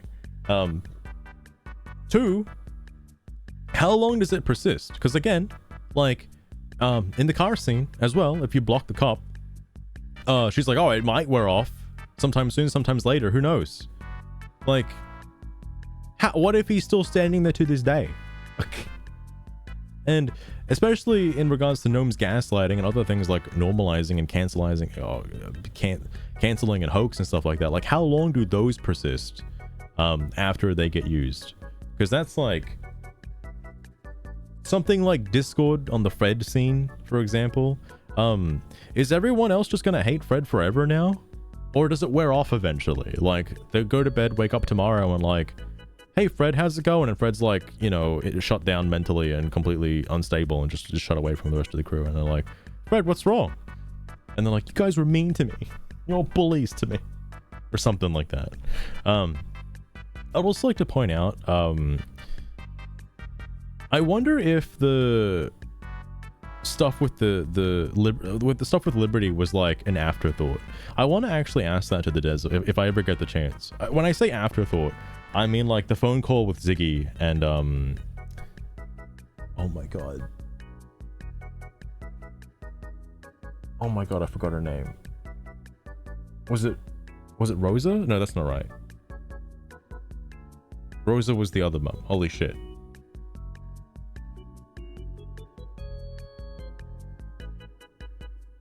I totally forgot her name. Holy fuck. Anyway, the phone call with Ziggy and her mum, right?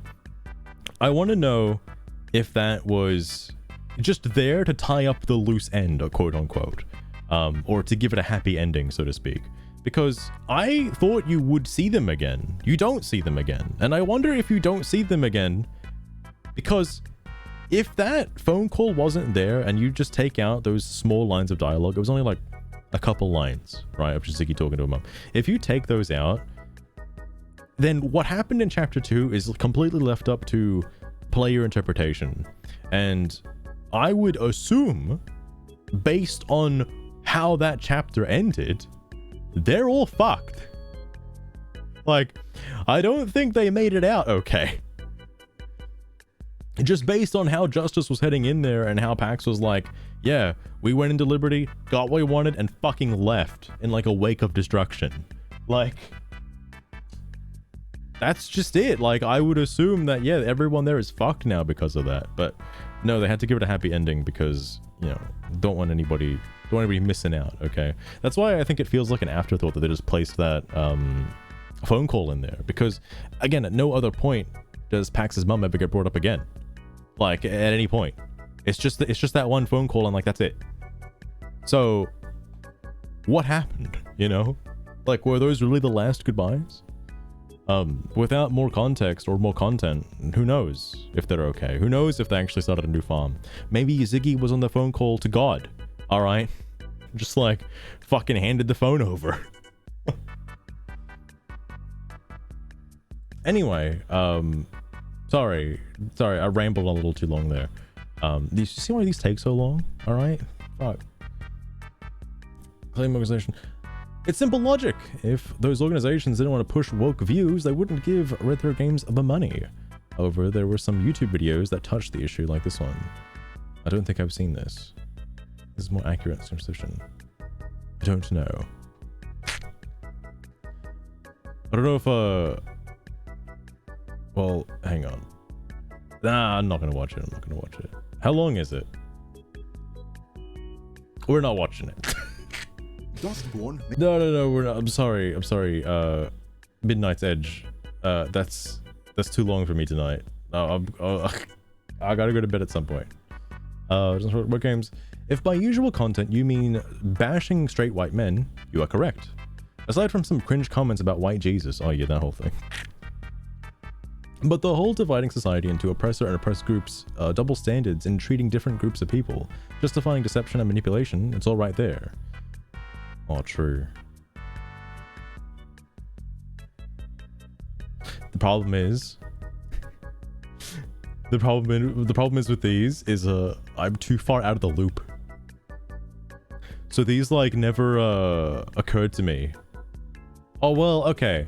I guess if you take it for its like if you're on Jay Zigzag's thing with like woke being its actual like terminology and stuff, like, you know, if using the context of woke as its proper, and I don't mean the past tense of awake, all right, I swear to fucking Christ, I mean using it for its actual definition of the politics and stuff, then this makes sense, because yeah. Again, I probably should have clarified that when I said woke, I was, yeah, meaning this. That's what I meant. Remember animated series Dragon Prince? There was an episode where lesbian queens are pod in the show. For many, that was woke stuff, making its way into high fantasy. But for me, it was completely overshadowed by the plot point where the king pushes for a globalist agenda and prepares to sacrifice his own subjects to the impending famine for the sake of subjects of those lesbian queens. Unlike most people, I actually know where woke worldview is coming from and able to see past the superficial marks. Oh my goodness. I don't think I've seen this. I've heard about it. I did see it. Well, I didn't see it, but I saw the title of it on Netflix at some point. I think I wanted to watch it because it has oh shit, I don't know if it's the right show, but it's got like Sokka's voice actor in it from Avatar The Last Airbender. I think that's the right show. I might be getting the shows wrong. He does say animated series, so I'm assuming it's that one. I'm assuming. Could be wrong though. I'll have to watch it, however. I'm curious about it. The first 2 or 3 seasons. Hang on. Let me Google it.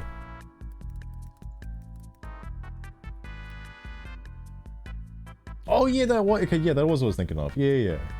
It's that guy. It's the guy with the red shirt. I forget his name. Does it tell me? I think it's Callum. Hang on. Is that the right one? Is it highlighted on Wikipedia?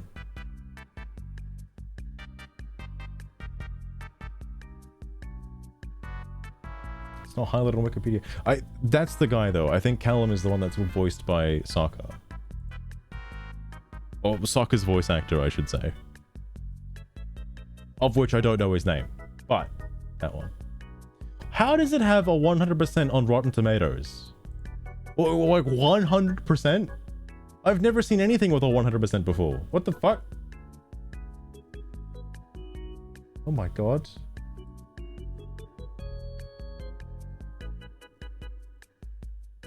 %.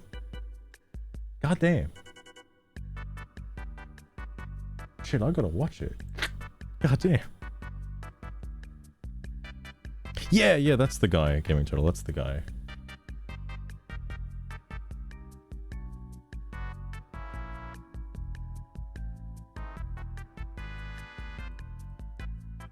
Alright. Sorry, Shrek. He's here. He's here after his, like, meltdown from before.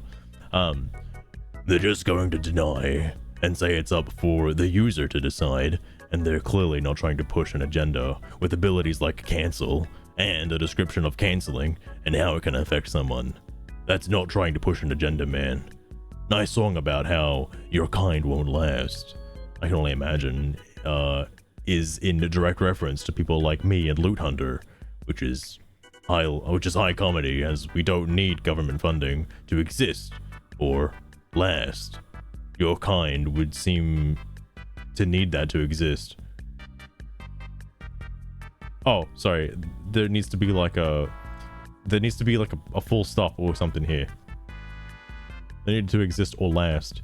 Your kind would seem to need that to exist. I don't think, because I know this was brought up before, I don't think this is considered. This is also hot off the presses. Goddamn, 19 minutes ago. Well, 19 minutes ago, as of like an hour ago. So, anyway, this was brought up before about cancel and stuff, and how, you know, it's got those descriptions in the game. Yeah, but they don't use it. Like, they don't really like to use it. There's the tutorial section with using it, but it's not like, it's not the same. Like, you can't just go around canceling everyone. It doesn't work. It'd be cool if it did, all right? But it doesn't work like that. Sugar, if you had the power to cancel anyone, who would you cancel first and why? Sure, she would love to cancel somebody. She's already said that she's a leftist, so she's gonna cancel someone. I can feel it coming. It might be me. It might be me, if anybody.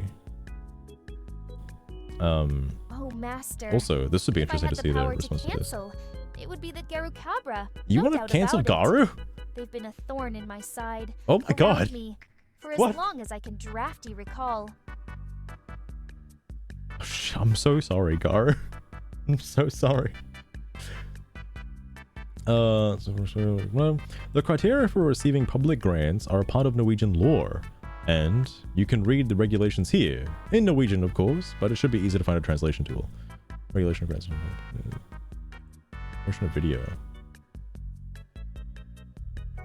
I hope there's an auto translate. Please, Jesus.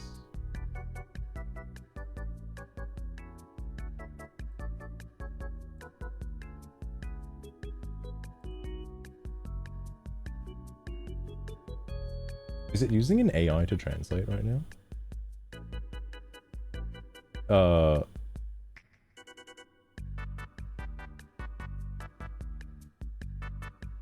Oh, hold on. Grants awarded in accordance with this regulation may be given to development and launch of self-produced video games. Oh, well, okay. Professional development of professionals in the video game industry. Joint initiatives for the video game industry.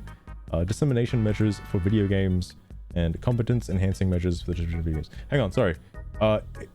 It was up here. What is this? What does this say? Or wait. I don't know what's the information I'm looking for. Hold on. What language are I going to translate it into? Fucking Norwegian? Like, what? Please, Opera, you're killing me here.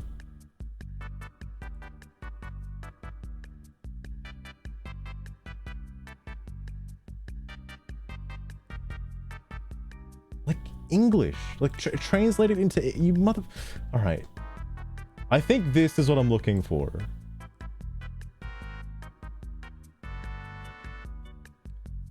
This regulation doesn't contribute to filling the course. Yeah, this regulation.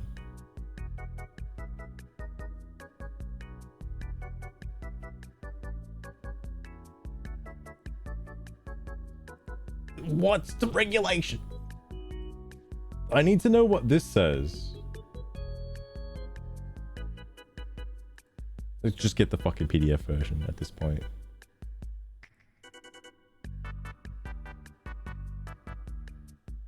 I don't think... Hang on.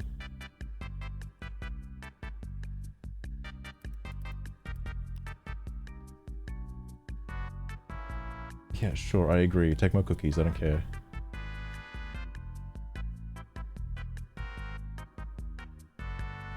it's just a grant for developing games. And you can just get a grant if you're developing a game. Okay. That's it.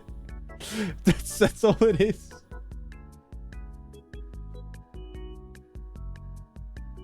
Development and launch grants cannot be awarded to video game projects that primarily market commercial products.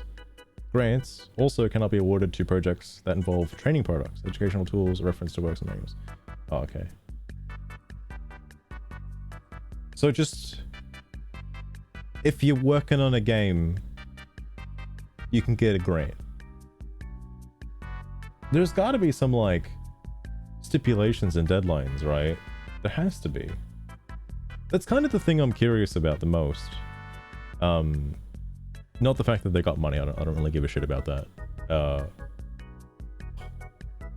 Hang on. What does this say? I'm sorry. I'm reading Norwegian. It's just the definitions of the words. I'm fucking stupid. So, data spill means video game. Gotcha. Lostrine was here. I don't think it's pronounced data spill, but I think it's very funny. You just spilled all your fucking data all over the keyboard and that's a video game. There you go. Goddamn. That's interesting, to say the least. Hang on, what does this say? Is this just more reasons on how to get the grant? Oh, wait, hang on. The grant administrator may set out specific content for the provisions of the regulations and the guidelines. You know, I don't know if Loot Hunter's gonna do it. I don't know if he's gonna do it. But I think he can probably get through this and actually, like, pick apart that while technically in Red Thread's ballpark, you could just be making a game and get a grant. But depending on the grant they received, they might have fallen under one of these other, like, conditions. So, who knows? You can't really tell unless, like, I don't know, you're looking at the finances or whatever, or their transaction history. But I actually wonder if, it's probably public information. I'm just not going to do the research on it. But, like, because, again, I don't really give a shit. But, if there's a record of it on the Norwegian Film Institute site, because I know they've mentioned that like you can see what grant they got. I imagine it would have the information there as to why they got that grant, or what category that grant falls under, like which one of these things. Because so far it just looks like this one. What? They're just making it. They're just making a video game. Like, all right. There are no requirements for having to push woke views. The simple logic is that Red Thread met the long list of criteria for public funding, like many other Norwegian video games, TV shows, and films. I mean, that doesn't surprise me. Again, if they actually, well, I say they, if Loot Hunter did want to actually, like, you know, pick apart and, like, you know, strike at something, I would say that that thing that I just saw, dude, I don't fucking remember which one it was now. It might have been this one. Like, they could have received a list of things that they should put into the game by the person giving them the grant. Not specifically the fact that they received a grant, but the person they received it from specifically. The administrator involved, alright. Because that seems like just an email that you'd get. That doesn't seem like something you'd get for the grant specifically. But, I wouldn't put it past them. They just got the thing. It's fine. I don't really care. Oh, is there more? Oh my god, hang on. There's more. Wait. Hold on. Loot Hunter, did he read it? Hold on. 4 minutes. But many other Norwegian video games, TV shows, and films didn't receive the funding. According to the video I linked earlier, please correct me if it's wrong, only about 1/3 of the projects met that long list of criteria for public funding, which means that there are other criteria by which grant managers may make their choice on whom they give the money. Ooh, Loot Hunter, that is a good question. But, maybe just nobody else asked, which is another thing too. It hasn't finished yet. Oh my god, gaming total. an ongoing series.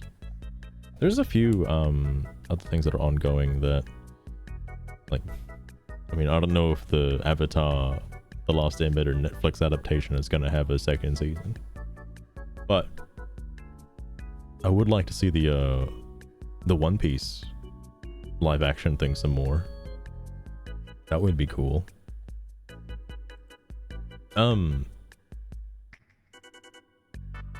but I just don't think that other companies asked. I'm assuming he means like stuff like Owlboy, for example. I don't know if Owlboy needed a Norwegian Film Institute grant. I don't know if they needed a grant to like happen.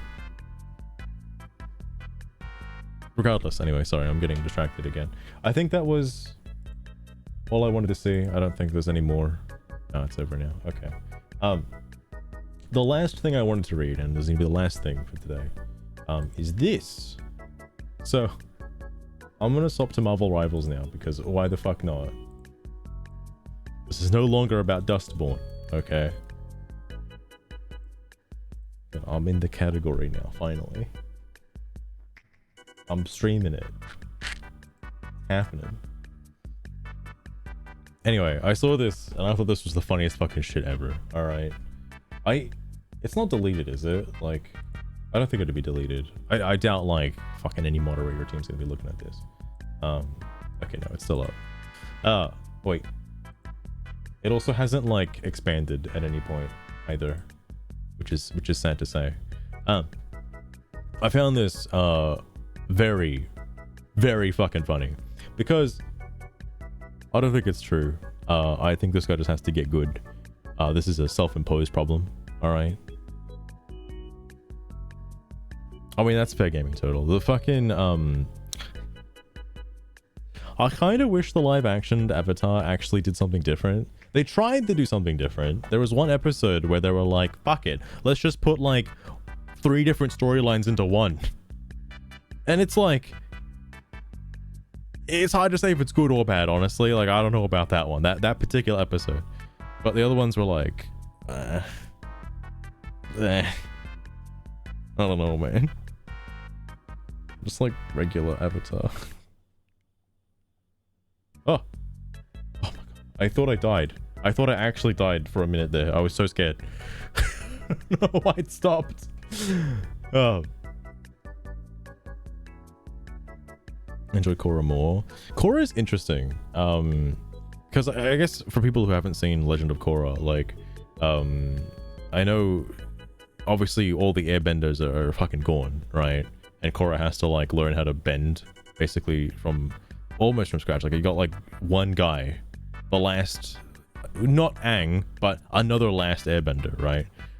Like his child or whatever. But then Korra is like, all right, fuck it, we're gonna release the spirits. We're gonna combine the worlds, okay? And then suddenly, like, everybody who wasn't a bender is now an airbender. They just had latent airbending abilities. Anyway, sorry. Forced 50% win rate and instability. Yep, the patent. If you win 2 or more games in a row, your next match is granted to be an algorithm-mandated Uber Stomp, where you have literally 0% chance of victory. Is used to shackle above average players immediately. I like the amount of hyphens this guy's using, by the way. It really makes for a neat first impression when combined with a Unreal Engine 5 crash every 4 to 5 matches, and the game being a by-the-numbers hero shooter with nothing unique about it. Can't exactly say I was hyped, but I still feel disappointed somehow. Again, like, this guy, it's a skill issue. I've had several instances of going more than 3 matches with a win streak. You just bad, bro. I don't know how to say it any other way.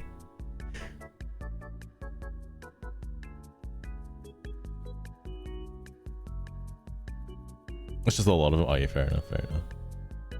It was Aang's son. Like, dude, I can imagine the look on Aang's face though when he was just like, I need a kid.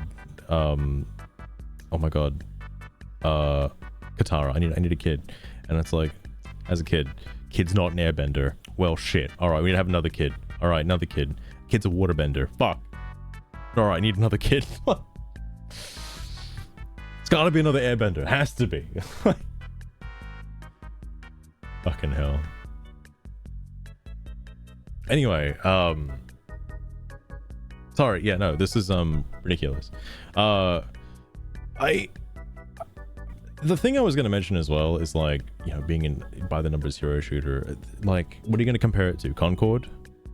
Like, that's more by the numbers than anything else possible.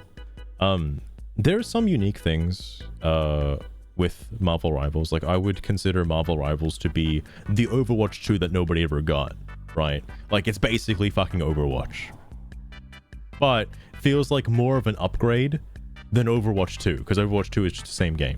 All right, it's like basically exactly the same. The only thing with it right now is I mean, it's quite limited. I say it's limited though, but it seems like the live service stuff is going to be popping off quite crazy because they're currently on season 0. And I guess you just have to wait until the lore is done. I like how they're doing the lore updates. I think that's cool. You know, it's like Suicide Squad. If Suicide Squad was like good, it's crazy. And bending abilities, it did. It like, because there was like magma bending and shit as well. Because like, what was it? Some guys had like, his mother was like an earthbender, his dad's like a firebender, and he just got both of them. That was also cool. Oh, that's right, yeah. It's also kind of nuts that Toph was like still alive as well, just like hanging out in the woods as like the only metal bender. Well, I shouldn't say not the only metal bender, the precursor, the best metal bender.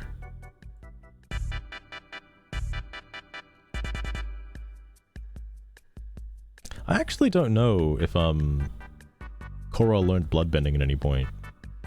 I don't know if that happened. I kind of forgot about that. I'm sure there was somebody that learned bloodbending. Somebody had to have learned it. Anyway, sorry. It's just a skill issue. Anyway, I won my last 7 games, dude. Try playing with friends. Could be worse. Next on patented dynamic RNG, where a new or returning player gets better RNG than active players. Like, again, people have said this in the Master Duel stuff, and I talked to Papa Shackles about this. He was like, yeah, people talk about rigging shit all the time. And he's not wrong, and this is basically the same instance where like, oh yeah, your next match is going to be rigged because you have to have a 50% win ratio. It's like, no? Like, no? I don't know where you're getting this from.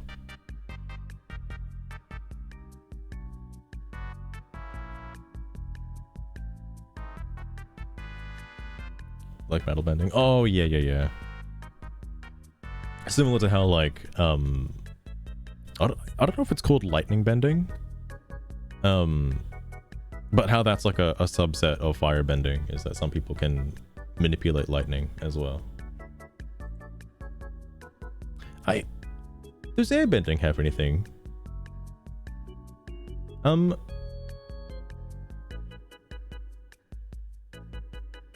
It's gotta be like a subset of airbending, right? I don't know if that ever happened because there weren't that many airbenders. And they only came back like right at the end of the show, so I don't know if like anybody ever got like a special airbending. Damn. Oh, I guess there is a subset of airbending, but it's not really a bending. It's like that people have a better connection to like the spirit world. In a sense, like airbenders are more prone to communicating with spirits than other benders. I don't know if that's just like I don't know if that's a subset. Might be. They seem to be the only ones that can do it, or can come close to doing it. Anyway, sorry. I've been on a 15 lose streaks in LOL. It's part of competitive games. Grow up. I really hate this kind of game design. Not only is it annoying that I have to play a game where I get mega stomped if I win too much, it's also predatory. Nobody gets mega stomped if they win too much, because they know you'll keep coming back for the matches where you win.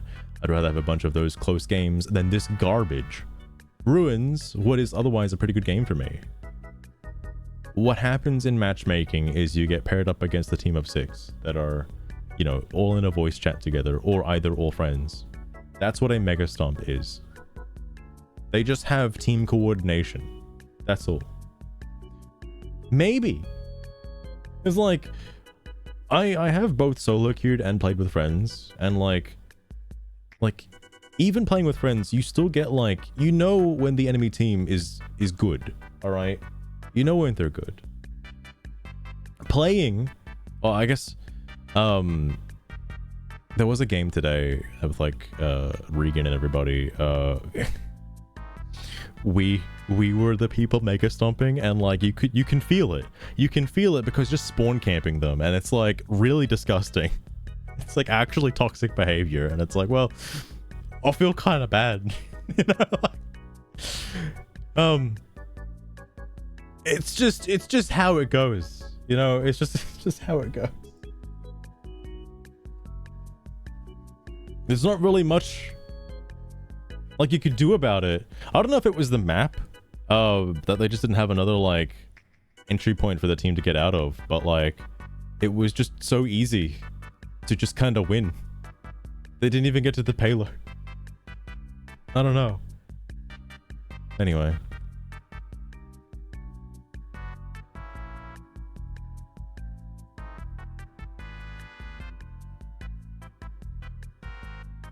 Suck the air out of the lungs. Oh, damn. That's nuts. Oh. I guess... I don't know if they'd ever do it, but I guess hypothetically you could have like gravity bending as a subset of air bending by adding more air pressure. That could happen. I don't know what there was the boomy guy from the first Avatar: The Last Airbender. Oh. What the fuck was he? Like, he just makes things explode with his mind. Is that like a firebending technique? How can someone just do that? Oh no, Korra didn't do it. Okay, yeah, Korra didn't do it. I was gonna say Katara, yeah. But no, I didn't think Korra did. He was an earthbender? That's considered earthbending? Holy shit. That's a wild earthbending ability.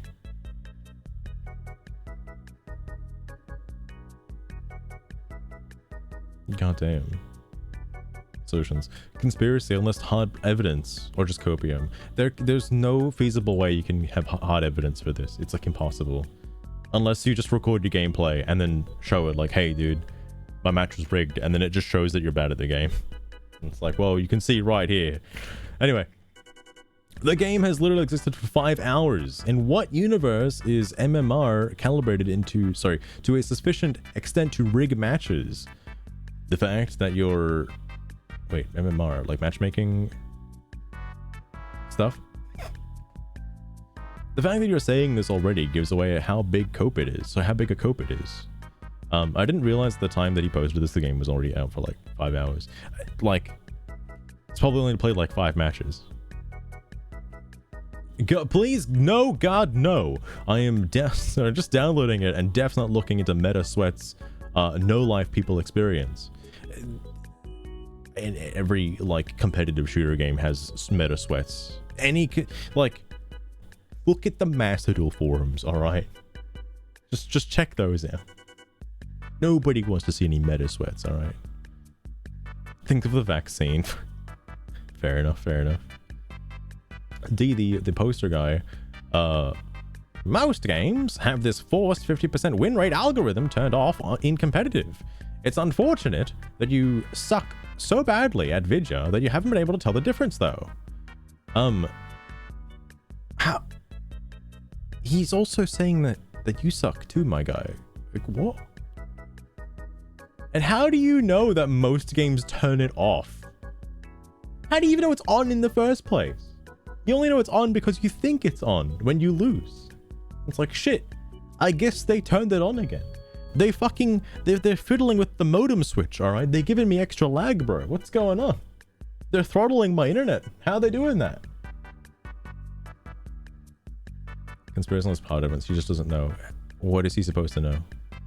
What is he supposed to know? What does he know that I don't know? There's evidently no precise calibration necessary. Sorry. There's evidently no precise calibration necessary when it's already... Sorry, when it's in effect already. How? Like, you can't say that without any evidence. It's not forced. Just get better or play with friends. If you have some, though, XD. I don't think he does. I'm assuming the OP was the guy giving out the clown awards, by the way. Everyone's getting a free clown. I should have just, like, commented on this being like, yo, can I have a clown as well, please? I want a clown, too. Oh, yeah, this guy as well. Well, that's how the game is designed from the ground up. So... it has to have a casual-leaning MMR system that encourages fair play. It's not like other games where you can have a casual 24/7 lobby of people playing like 2 Fort in TF2. Rivals is clearly designed to be a carbon copy of Overwatch at a very base level. And that means mimicking how it approaches quick play. At very base level. Always, it is very comparable to Overwatch. Like, don't get me wrong. It's basically Overwatch, alright? The differences though come from, like, you know, there being team ups and whatnot, sort of influencing who you want to play as. Obviously in a coordinated team you'd want to be doing team ups to get the benefit of, like, the boost. Holy shit. The other thing, oh my god, brain blanking, holy fuck. The characters themselves are sort of a mix between, like, different characters from Overwatch. It's too obvious. It's like fucking Pal World and Pokemon. Alright? Like, it's too obvious to not talk about it. Like, of course, you've got fucking Hawkeye, which is basically just Hanzo and Genji if they had a kid. Alright? Like, they're quite literally the exact same character. Every character can be broken down into its Overwatch counterparts. I think except for, like... I mentioned this to one of my friends. I think except Iron Fist. Unless there's a character like that in Overwatch. I haven't played Overwatch in, like... a long time, in a very long time, and there's been a shitload of characters added to Overwatch, or Overwatch 2 I should say. So maybe there's a character like Iron Fist in Overwatch now. I just don't know about them.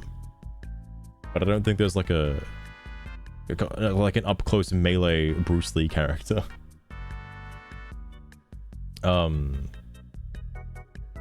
Like, I was thinking like maybe Doomfist is close to Iron Fist, but Doomfist doesn't play the same. He's different. Sorry, the game just came out and this crap is already being said. Crazy. There is a lot of interesting things being said about the game when it just came out. A lot of people don't like it. So many games do this forced 50%. Oh, sorry. So many games do this forced 50% win rate garbage. Easy win, forced loss, repeat cycle. It's unplayable. Only bad players enjoy this because they get to win more than they usually do. But for good players, your skills are made null and void. And if you lose more than you normally would, I hate forced 50% win rate. It makes ranked or competitive play impossible. Only way to climb is to play more, not playing better. Super boring. Death of skill. Again, like, Smocrates. It's a cool name, by the way. I don't know how to say this. Maybe I've just gotten, maybe I'm one of the lucky ones, okay? And I don't get put into Uber Stomp games very often. Maybe that's just what it is, okay? Better Overwatch. Oh, there's like, fuck all. There's like pay to do fuck all in Marvel Rivals, which is a good thing. Like, you get a lot of content for free just by getting the game, which is nuts. If you like competitive shooters, okay? Like competitive third-person shooters. If you don't, however, then there's like nothing. But paid wise, all you get is like cosmetics. Like you can't like pay to be good. You can't like pay to jump queues or anything like that. You can't pay for tickets and shit. Like, it's just skins. It's just skins and like sprays and emotes. And that's about all you can really buy. And I guess the battle pass, which is also just more skins and emotes and stuff. I think the only thing that does kind of annoy me is there's no loot boxes. Like, leveling up and completing achievements doesn't really do anything. Like, you get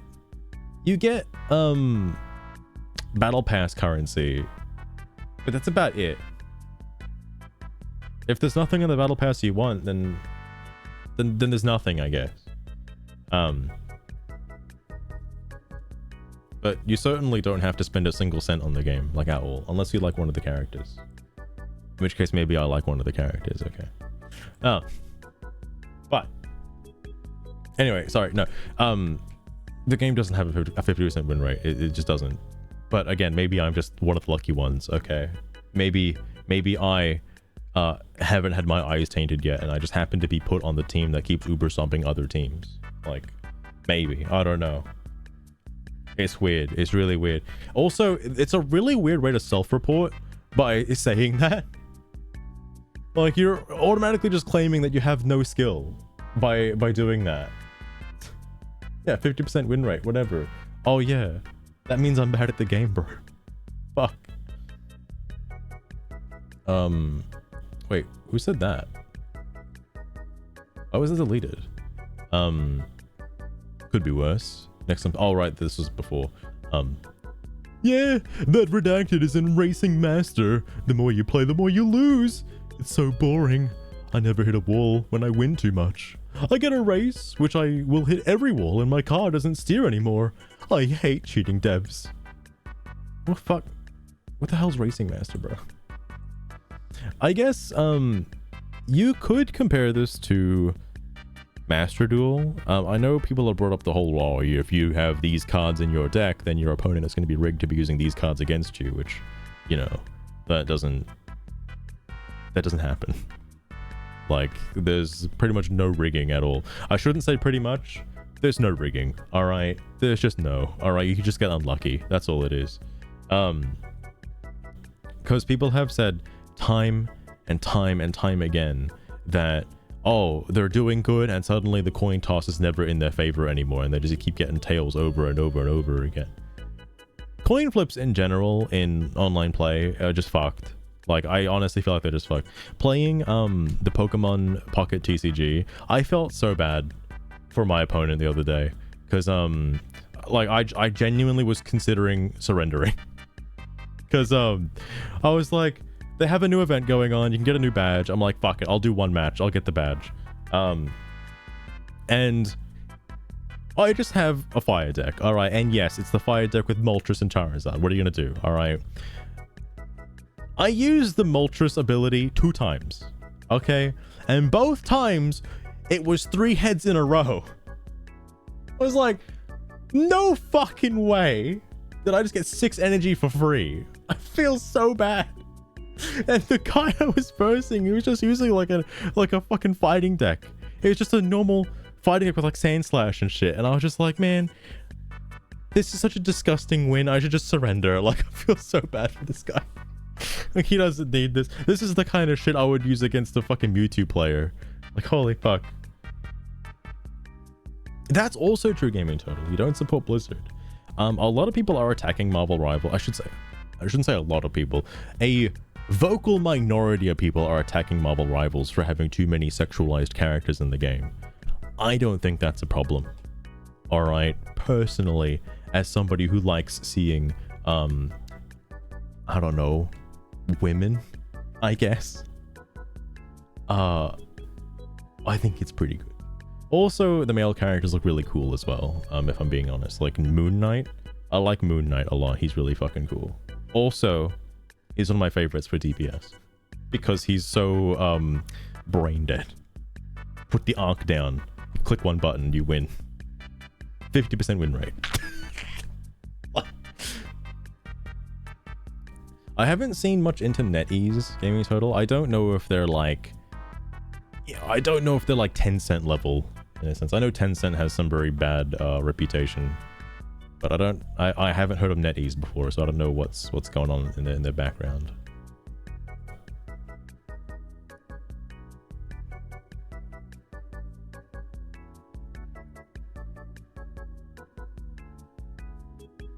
Oh, from Moon Knight. I haven't seen Moon Knight, actually. I don't know what's up with it. Playing Moon Knight in Rivals makes me want to go watch Moon Knight, though, so I get an idea of who the fuck this guy is, because he's got some pretty crazy powers. Like, I want to know. Anyway, oh, same with like some of the other characters as well, because who was it? Like, I don't know who Magic is. Like, I've never heard of that character before, or Luna Snow. And I'm like, these characters are so fucking fun to play. Who the hell are they? Never heard of them before in my life. That's the one thing I think the game doesn't really do justice. There is Coda stuff. I say Coda stuff. There's like codex information in the game about some of the heroes, but not enough. Not like all of their history and whatnot. Like, you get a brief paragraph of like who they are and what they do. That's about it.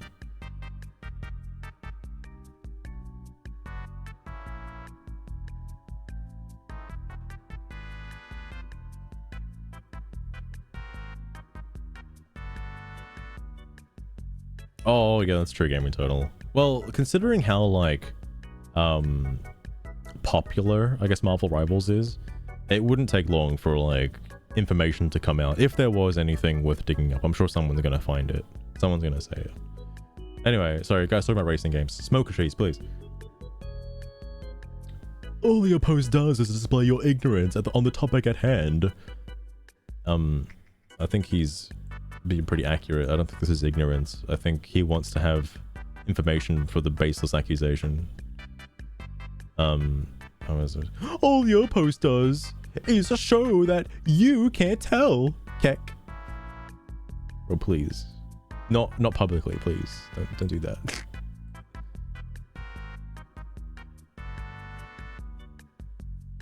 Like, I guess, you know, maybe he can't tell that it's, you know, too big of a cope. Who knows? Kind of weird. My world record, sorry, my win rate is significantly above average then. Guess I can't tell. It's just a skill issue, bro. It's just a skill issue. Do you play with a pre-made? Did you play in previous tests? Divine Light ranked. I thought they only existed in casual play / quick play. I have only played full launch solo queue. 38 matches played, 27 wins. Damn, bro. That's above 50%. No way. I have to have a look at what my stats are. I'm curious what I've got. So you played in previous tests. That's what I'm saying. People with experience beating up new players. Very toxic gameplay environment. He's only played full launch. What? The other thing too is like, I've only played the game like I think a day or two after it came out. Like, I heard about it, it released.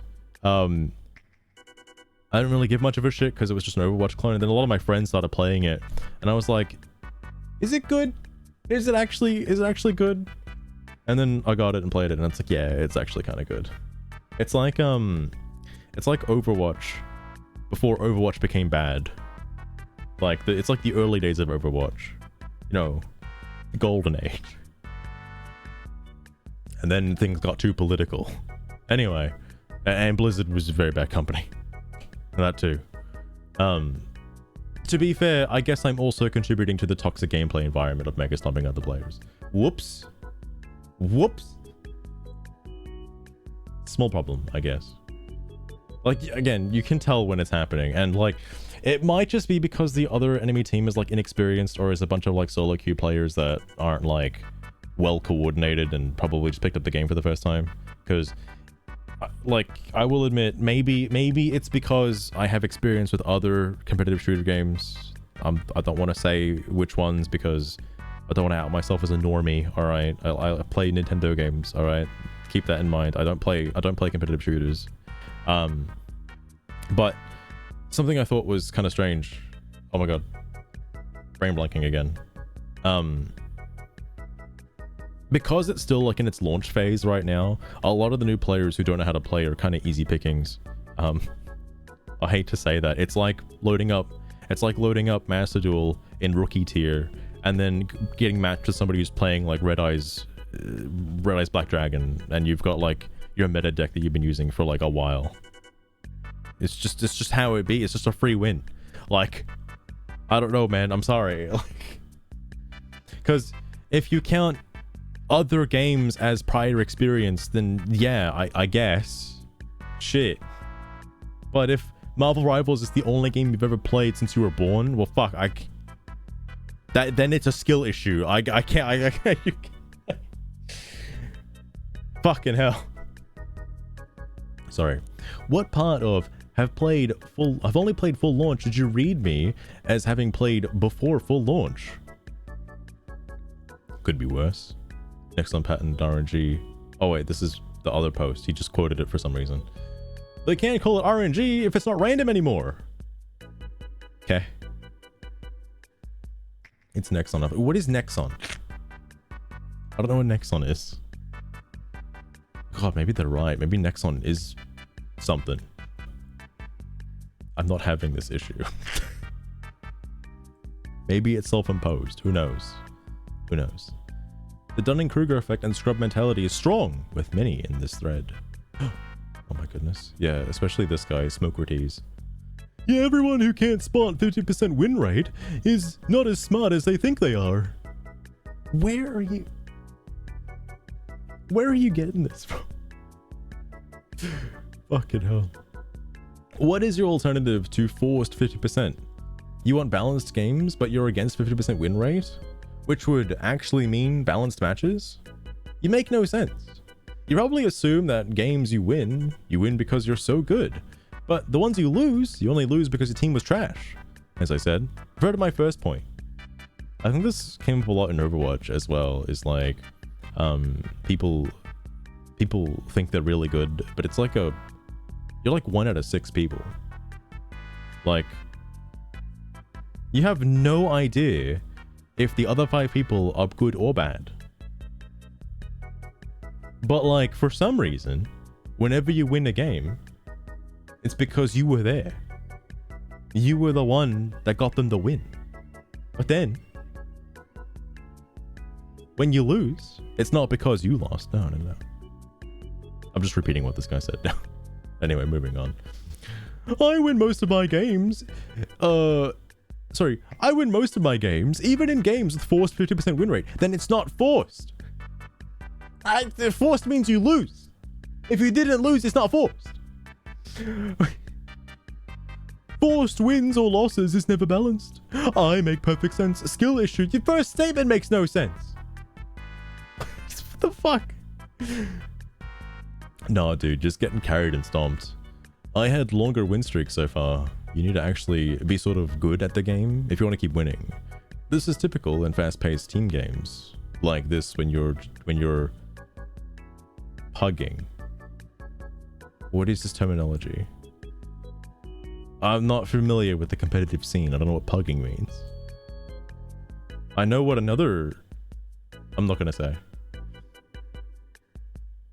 Are you new to the concept of 50% win rate? I guess I am too as well, because I've never heard of this before and it's total bullshit.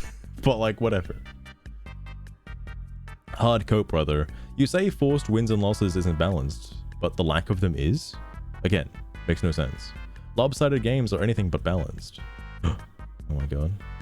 Yeah, forcing an outcome in a competitive matchup is cheating, not balanced. It's done by communists.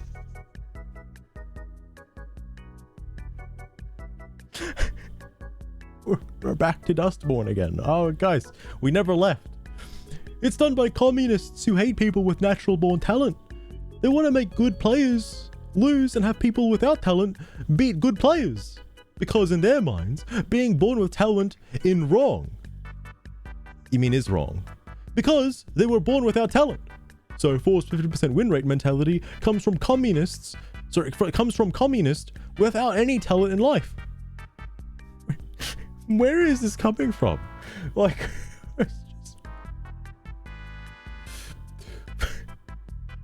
shit, man. Guess we gotta pack up and leave. The game is funded by communists. Fuck. I never knew.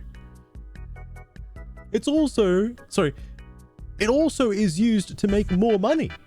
If you give bad players free wins, they will spend more money than if they only lose all the time.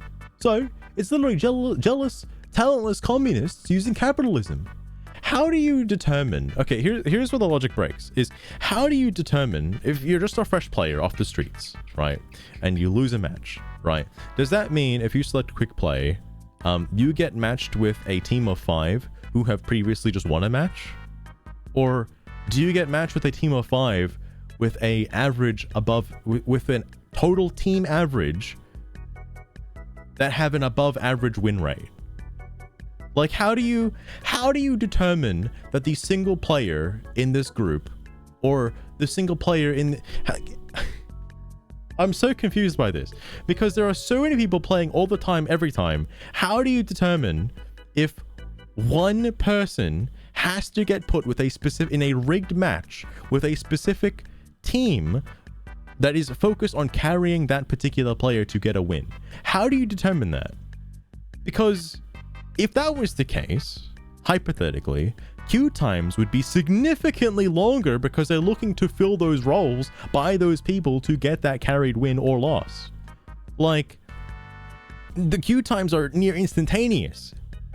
You click the button, you're already in a match. Like, I don't see how you can have it.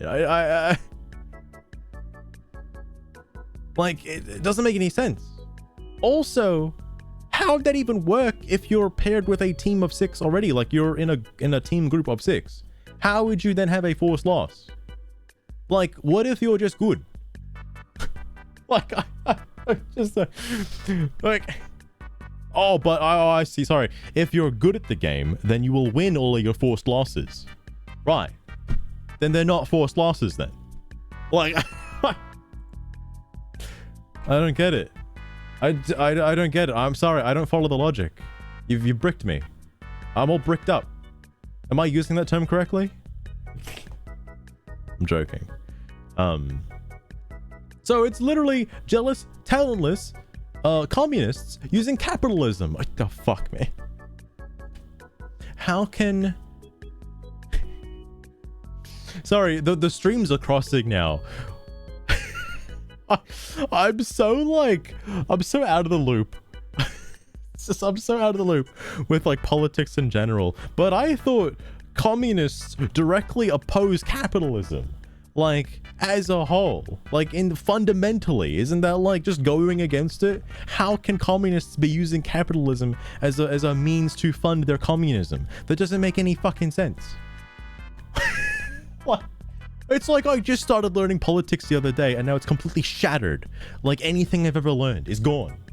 I don't know anything anymore. I have to go back to school, clearly. I just don't know anymore. Next thing, this guy's gonna start talking about authoritarianism and shit. And it's all just gonna go all out of whack. Now, that is what doesn't make any sense. At least to normal people. Oh, thank God I'm normal. You should be happy for someone you should be happy for someone they were born with a talent.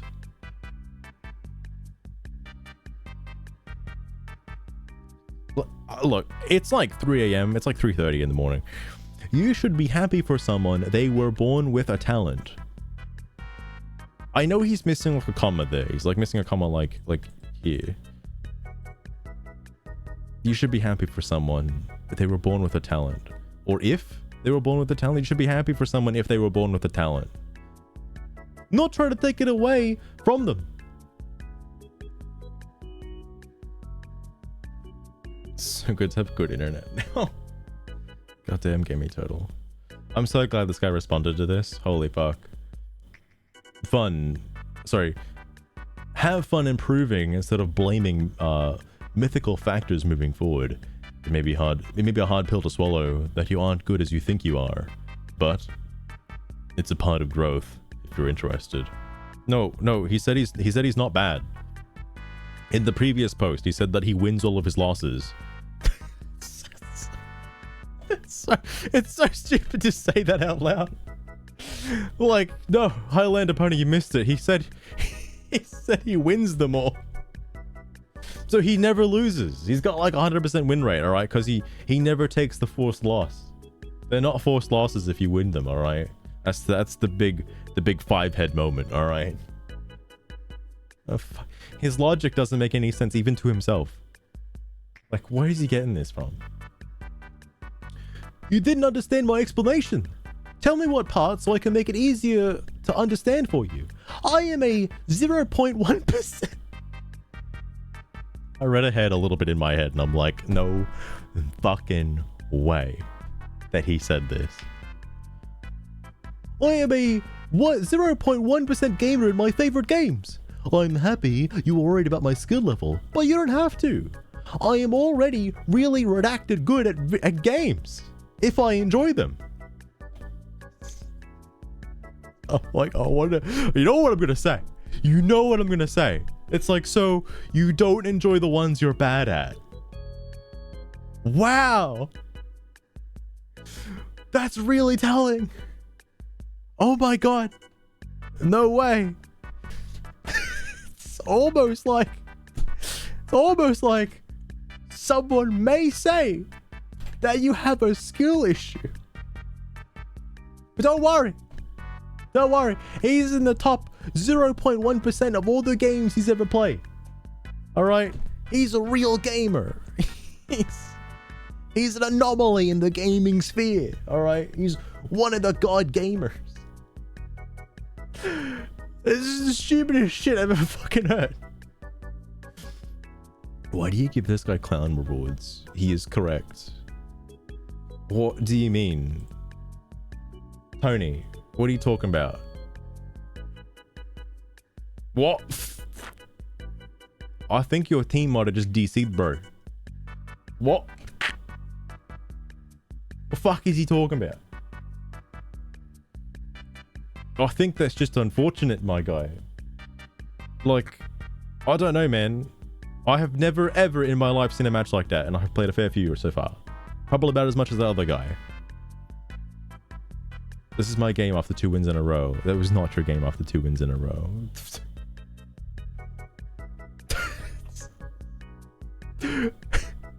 Could load up a game with some friends and have them all put their controllers down.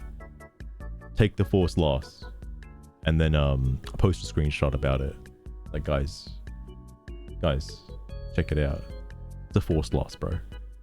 Check it out. No way. Thank you for posting evidence that backs up the claim that forced 50% win rate is active in this game. Thank you, mystery guy, one guy with unprovable evidence. Thank you. Amazing. I don't play. I know someone's going to be like, oh, Samurai, you're just coping. All right, this guy's clearly getting shafted. It's like, no, I already explained that. You can just have a team of 6 and just have 5 friends put their controller down. And you get the same screenshot. Crazy. Absolutely crazy. I don't play competitive games really often. Also, think about how many people are playing this game for the first time that are absolute potatoes and have never played before. Maybe that's the rigged aspect, who knows? So, I don't play competitive games really often. I played a bit of Overwatch 2, and my highest rank was Silver 5. So, I'm not that good at these types of games either. But I downloaded this game late last night and played and won all 5 of the games I played. I spent about 45 minutes in the practice arena just skimming through all the different heroes. I haven't played all the heroes yet. I played most of them. But there's still a few I haven't touched yet. I want to check them out though. So Green. It's active in every competitive MOBA. It's not a conspiracy. Really? Show me. I need to see more. The only thing that proves is his team got absolutely smoked, and he himself only got 1 kill as well. It's true. He didn't do shit. Apparently not good enough. Also, Dunning-Kruger. I know. I keep creating the voice to do for this fucking guy, this character. Oh no, it ruins gaming for skilled players because bad players are getting free wins, so they don't have to think about cheating. So it's like, You as a good player are upset because a bad player is getting free wins because you're helping them win. You can... Oh, I think somebody made this argument for Overwatch like way back. That was like, oh, I'm just gonna throw the game, bro. Like, this guy thinks he's gonna get free wins. I'm just gonna throw the game. I think I've heard somebody say that before. What? Like, you can do that. Like, Smocrates, you can do that if you wanted to. You don't have to give the bad players free wins if you don't want to. But let me guess, there's no bad players when you play, right? That doesn't happen. Things I've heard about it. It's really good gaming total. I'd say it's really good. Personally, I mean, a lot of the characters have their own play styles. My particularly favorite play style for just like doing my own thing is a Venom. Venom is very fun because all he does is swing in, fuck shit up, and then swing out. You swing in, terrorize the enemy team, put your overshield on so you don't die, and then leave. And then you get healed up and just do it again. And you might get a kill or two while you're doing that. Or you're just basically distracting the enemy team long enough so that you can get on point. It's fun as fuck. I like playing healer. Oh, that's even better. There are so many good healers in this game. A couple friends and I were playing it earlier, and we were like, because we just had like not an entire team of healers, but like half the team were healers, and like that was the game where we were just being absolutely disgusting on the enemy team. Like, we were just spawn camping them because for some reason the healers are quite strong. I don't know if that's like intentional or not, but if I had the choice between DPS or healer, I would pick healer because you know, there's some good healers. All right, like I like Luna Snow's stuff. They're pretty fun. Who was the other one? There was somebody else I really like in terms of the healer stuff. I know Loki's really fun. He's really good. People like using Rocket. Jeff is also like... Everybody keeps picking Jeff because Jeff is really good. All right, Jeff is like the best. Jeff is also like semi-unkillable as well. He like... I know they're gathering information. I think Jeff might get hit with the first nerf because Jeff's a little fucking broken.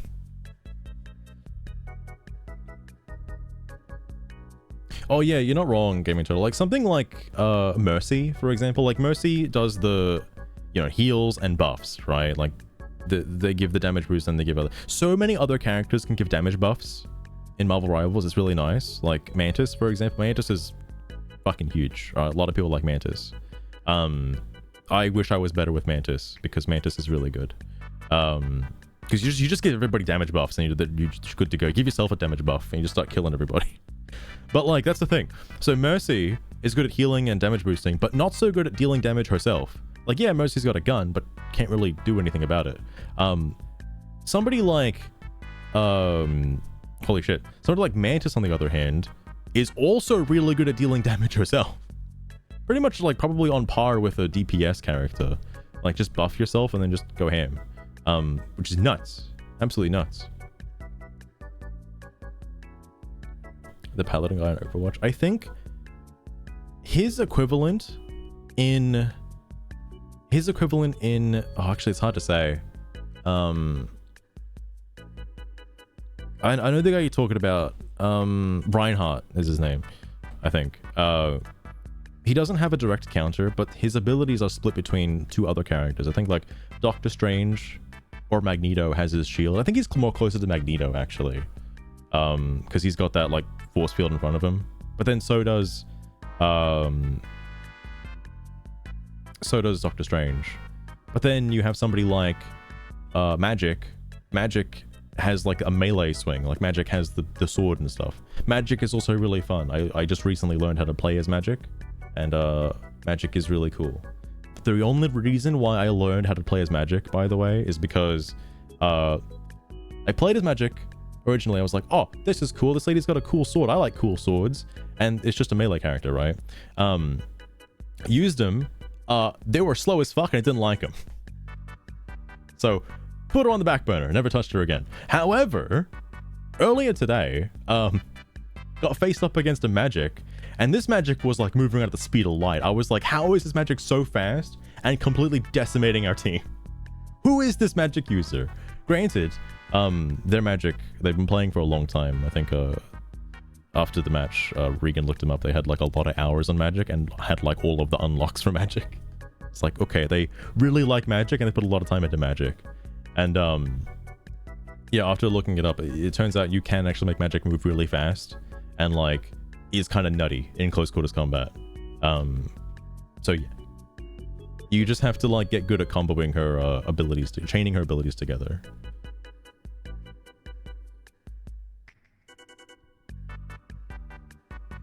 Oh, right. Game of Total, you're talking about paladins. I totally forgot. I thought you meant the paladin guy in Overwatch. No. Paladins. I haven't. No, I have played paladins once, but only once. I don't think it really clicked with me. But I do know people that do play it, and it does look really fun. It's sort of, paladins is a lot like oh, I shouldn't say it's a lot like. I think it is more. No, I think it's closer to something like Smite or that game that Gearbox made, Battleborn.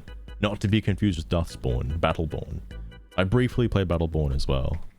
Is it a lot like Overwatch? Because I'm trying to think if Paladins. I don't know if Paladins has the MOBA style or the like capture the point kind of style like Overwatch. Because those other two games, Smite and Battleborn, they're more like League of Legends essentially, but third person. Wait, is Battleborn third person? Shit, I don't remember.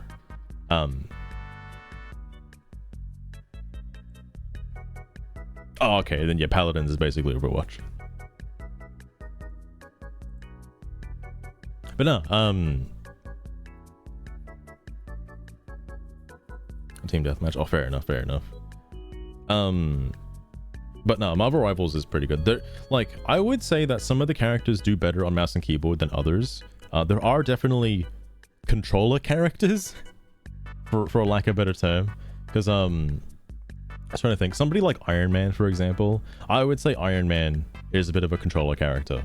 Because, you don't have to be very accurate with his shots. Somebody like Moon Knight, as well, is another character that's good for, a controller. Because you don't have to aim. Like, you just put the arc down and you win. Somebody like Cloak and Dagger, and Cloak and Dagger is actually a really good example of a controller character for a healer. You might, Gaming Total, honestly, I think you're going to love Cloak and Dagger. Because I want to use them more. They're like my second favorite healer, next to Luna Snow, because you've got the offensive side, which is just you do straight damage, and like you got a lot of debuffing abilities and stuff, and then you can swap to the healing side, and you get like, they're like Moira in a sense, but better. Like Moira from Overwatch, but just better to play. Like, because they can do damage and heal.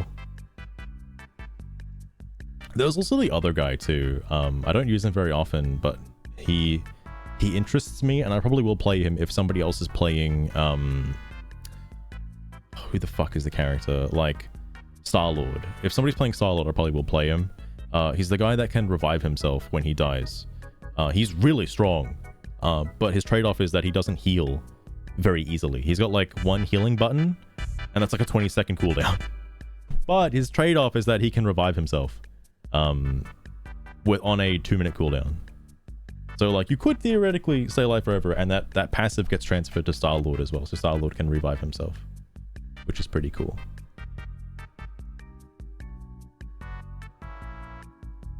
Oh, that's fair, Gaming Total. Because like my PC is a bit of a potato as well, but I also don't play mouse and keyboard games very often, so I still just use a controller anyway. I've heard that PS5 is better to play it on for a controller, and that I probably shouldn't be using a controller for PC. Because I'm getting cucked by aim assist. Apparently aim assist doesn't work as well. I looked into this as well earlier today, because there is something going on with aim assist. There is aim assist for controllers. It just works differently to the aim assist that I am used to, because it only works at low sensitivities. It doesn't work at high, like the aim assist after a certain threshold just doesn't work anymore. And a lot of people are saying that like aim assist doesn't work. It doesn't work if you have high sensitivity. That's all it is. mouse and keyboard games. That's because I grew up with consoles. I didn't have a mouse. I didn't have a PC until a fair while after. I didn't have a proper gaming PC until well after high school.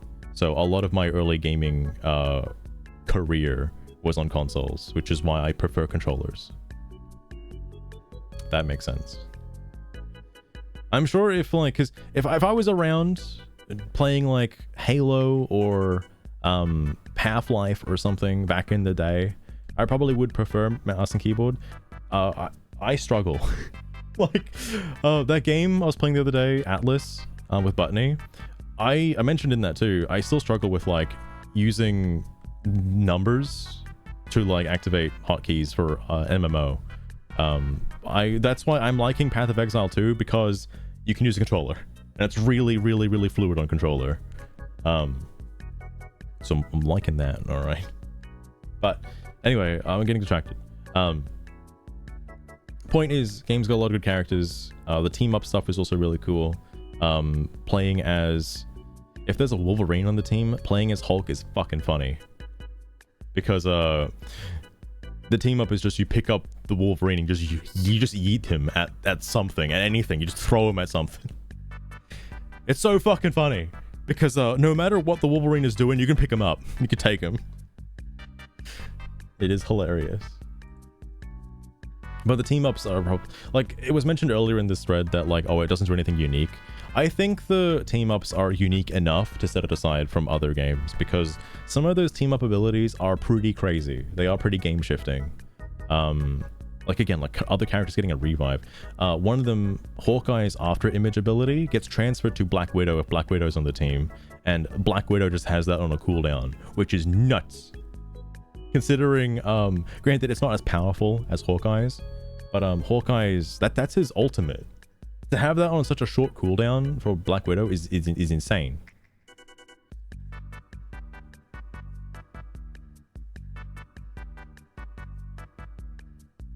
Oh, that makes sense, Gaming Total. I would say most of the consoles I had growing up were Nintendo related. I think until... No, I shouldn't say that, because I had an N64, then it was PS2, then Xbox 360. Then I had a Wii, and I stopped playing the Xbox 360. And then I had a Wii U, and I had a Wii U for quite some time. Then every other console that I'm not mentioning, by the way, got sold off at some point, by the way. I don't have them anymore unless I purchased them after high school.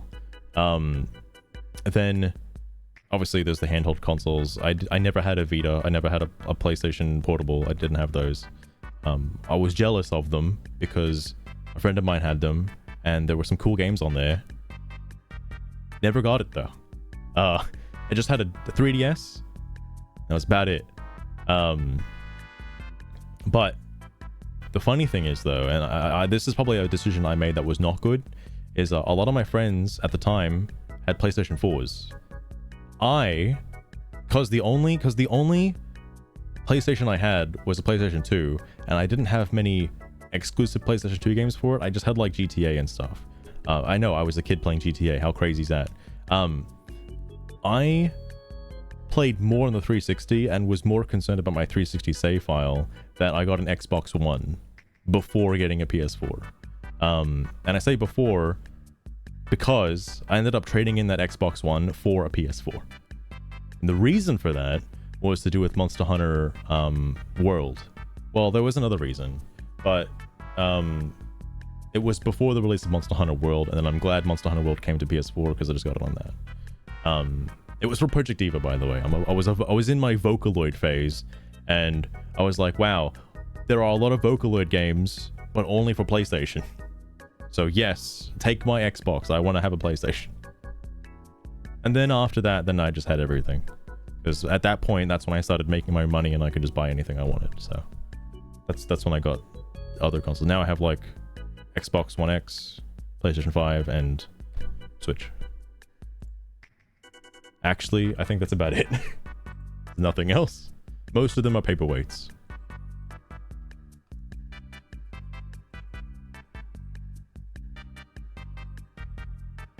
Oh, fair enough, Game Chill, fair enough. Also, yeah, it shocks me to this day that there are kids playing GTA 5. Like, I know there's like mature themes in GTA like Vice City and San Andreas, but like as a kid, you don't really like pay attention to that stuff. Because I mean, like I don't know, man. But GTA 5 is a little bit. I see it as like a little bit too realistic. Like it's not really cartoony anymore, you know? Like, because it's too high quality. So I don't know. Kids getting GTA 5 is a bit wild, but it happens. It does happen. It happens a lot more frequently than you'd expect.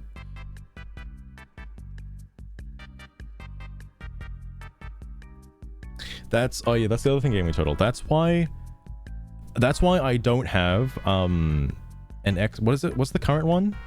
An Xbox Series X or Series S? Yeah, because I still have an Xbox One. That's the thing that I have. I don't have the latest Xbox, the refrigerator, because almost all of Microsoft's games are either on the Xbox One or on PC through the Microsoft Store or the Xbox Game Pass store, whatever you want to call it.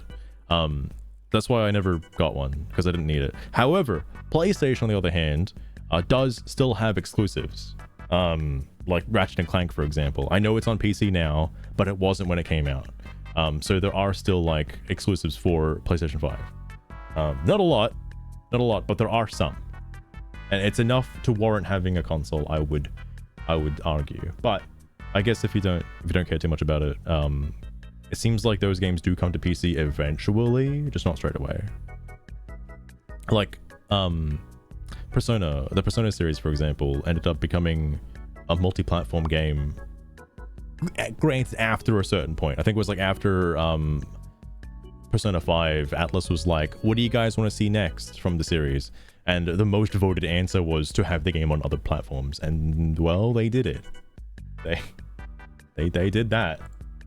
It's on every, well, I say every system. It's not on Switch, except for Strikers. Sorry, I'm getting distracted. Sorry, Smokrates. Oh yeah, and he won the first 2 games. So what changed other than cheating matchmaking? Are you starting to understand? If he won the first 2 games in a row, how did he get? Surely he got paired with the same team, right? Because that's how the matchmaking works. So you get put pretty much with the same people unless they backed out. Dude, okay, this better not be a meme, I swear to God.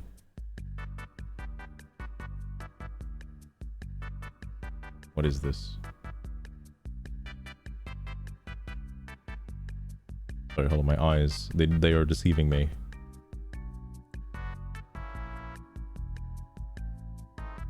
Holy shit. How has he done this? Only for 29 minutes? Oh my god. Also, that's a lot of KOs for only 5 matches. Holy fuck. Dude, this guy might be really good. He might be really good. No way. He's debunked the entire theory.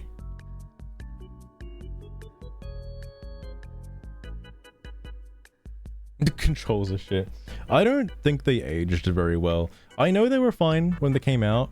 Well, I thought they were fine when they came out. I tried going back to it at some point later, and I just like couldn't get into it again. I wanted to do it again because the reason why I got it again is it was free with Epic, and I obviously bought into that. I was like, well, shit, if Epic is giving away GTA 5, well, fuck me. I guess I gotta play it then. Oh yeah, they still have that too as well.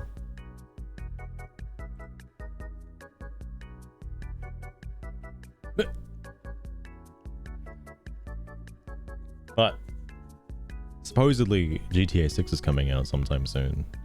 Although it is also receiving a lot of negative press. So wonder what's gonna happen with GTA 6. I don't think it's gonna be that bad, but we'll see. I'm just customize. Oh yeah, I don't think there is much. Oh, speaking of customization in the settings, holy shit, dude. I only recently learned as of today that you can customize each hero individually in Marvel Rivals. Like each one you can give its own settings to. That's a lot.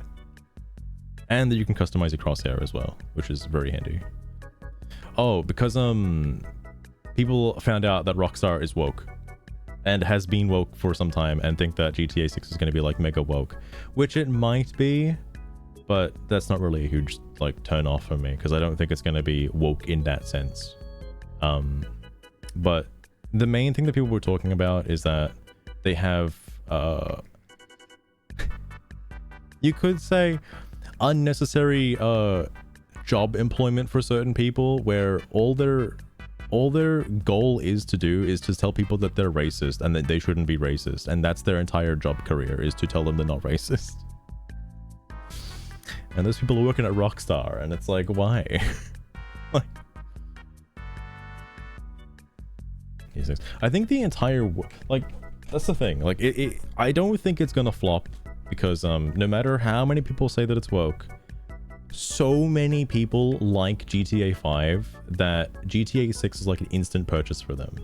And like it could be the most insane shit. Like the trailer for GTA 6 has like 1 billion views or something now. It's like absurdly high. It is massively high. Oh my god. I just realized because I'm streaming in the Marvel Rivals category, I'm getting drops. Whoops. I don't think I should be getting drops. I'll take them though. Alright. That's fine, I guess. Since its existence. It's definitely, well, I wouldn't say it's woke in the sense, like, I still think there are two different kinds of woke, right?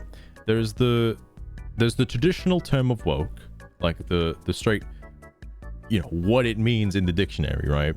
And then there's the woke that gets paraded around nowadays.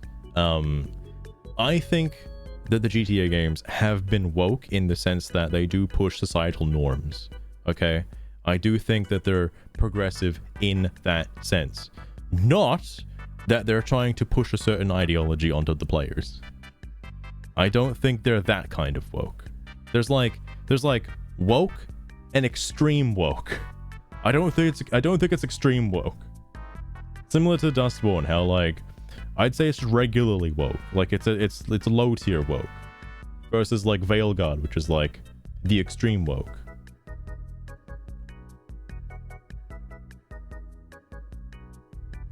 This is pretty woke. Yeah, that's the old term for woke gaming total. That's like yeah. Because people are gonna say it's woke.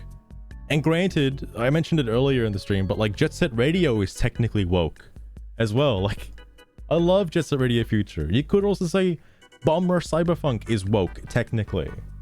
Like, by the fundamentals of what woke technically is, yes, it is woke.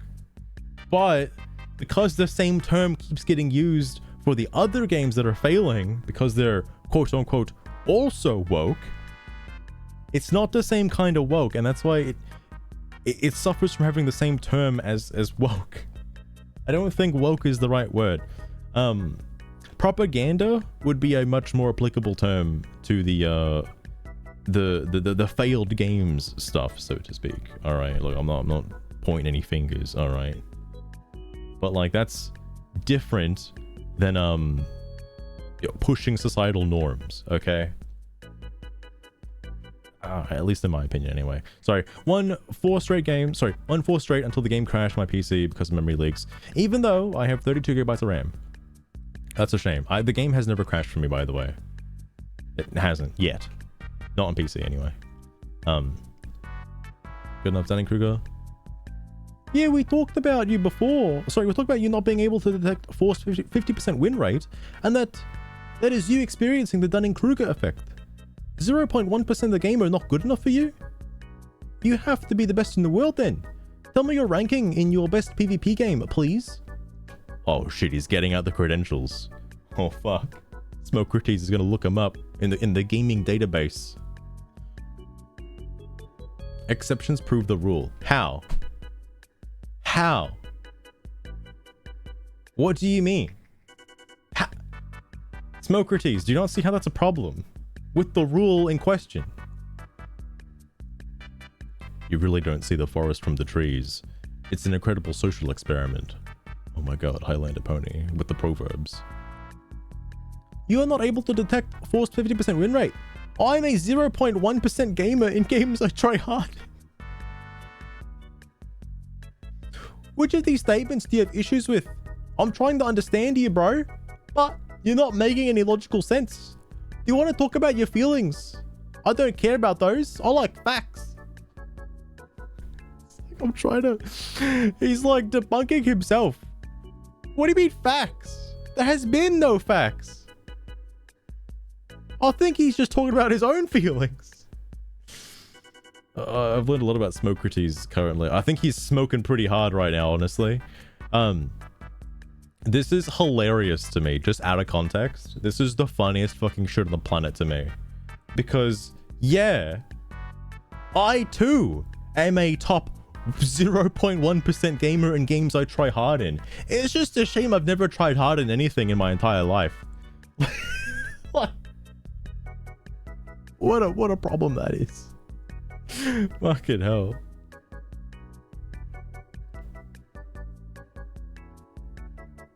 Unknown reasons. Oh yeah, there's never really like a crash log for the Switch. There's I think there's like maybe 2 games that crashed on the Switch for me. Obviously one of them was Pokemon, all right, the Scarlet and Violet, because that game is about as unstable as a bag of popcorn in the microwave. Like, holy shit. You sneeze and the game closes due to an unexpected error, all right? There was something else that closed due to an unknown error. I forget what game it was, but something else happened to me. It wasn't one of the Mario games. Actually, I can probably check. It was something I played semi-recently. Holy shit, I need to play more of the Mario Party game. I was waiting for Caboose to get it before I started streaming it, but I might just start streaming the Mario Party game.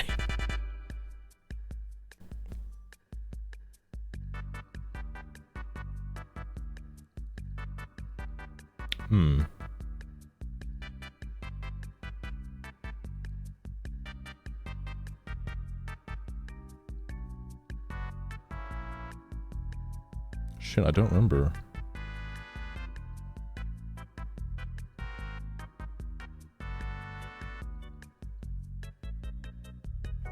I don't know if something like Splatoon counts though, because that'd be like it can crash on matchmaking. I don't know if that counts.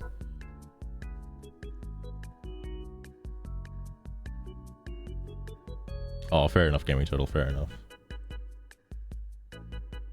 Speaking of, I don't know if I ever saw the Red Ring of Death on the 360. I've heard about it. I heard the ill-fated things happening. I know a friend of mine got it. I never got the Red Ring virus, unfortunately. I don't even know how that happens. I know it can happen, but I personally have never had it happen to me.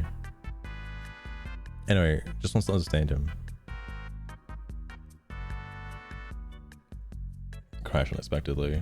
I know a lot of my N64 games used to crash. Well, I say crash, like they would freeze on me, but that's because I was a shitty kid and never took care of my N64 cartridges.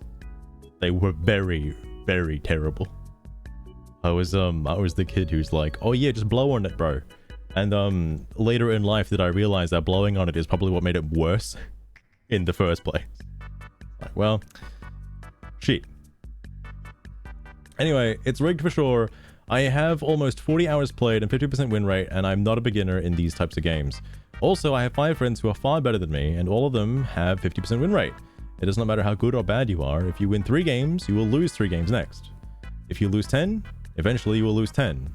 This can't be right. I'm going to look it up after the stream what my win rate is, and I swear to fucking Christ, if it's like 50%, I'm going to lose my mind. I don't think it is, though. I've definitely won more than lost. Incredible how angry people get when their 0.1% gamer is insulted. Maybe enjoy something else for a bit. Dude, just be a 0.1% gamer. I gotta finish this now. I need to know what happens to the 0.1% gamer. I disagree with this. At least in Quick Match Queue, I won my first 9 games in a row before I lost one. Currently, my record is close to 13-4, and 3 of those losses were due to the GPU crash bug. The game having some Smash Brothers... Sorry, no, that's not right. SBMM?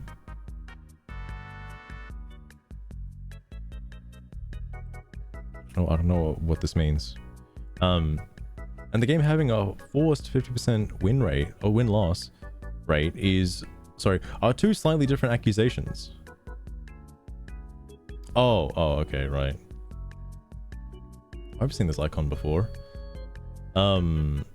Actually one of the most redacted takes I've ever seen. My jaw dropped from disbelief that someone can actually think like this.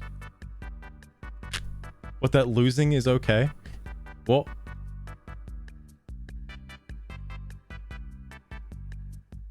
Oh no, Gaming Turtle.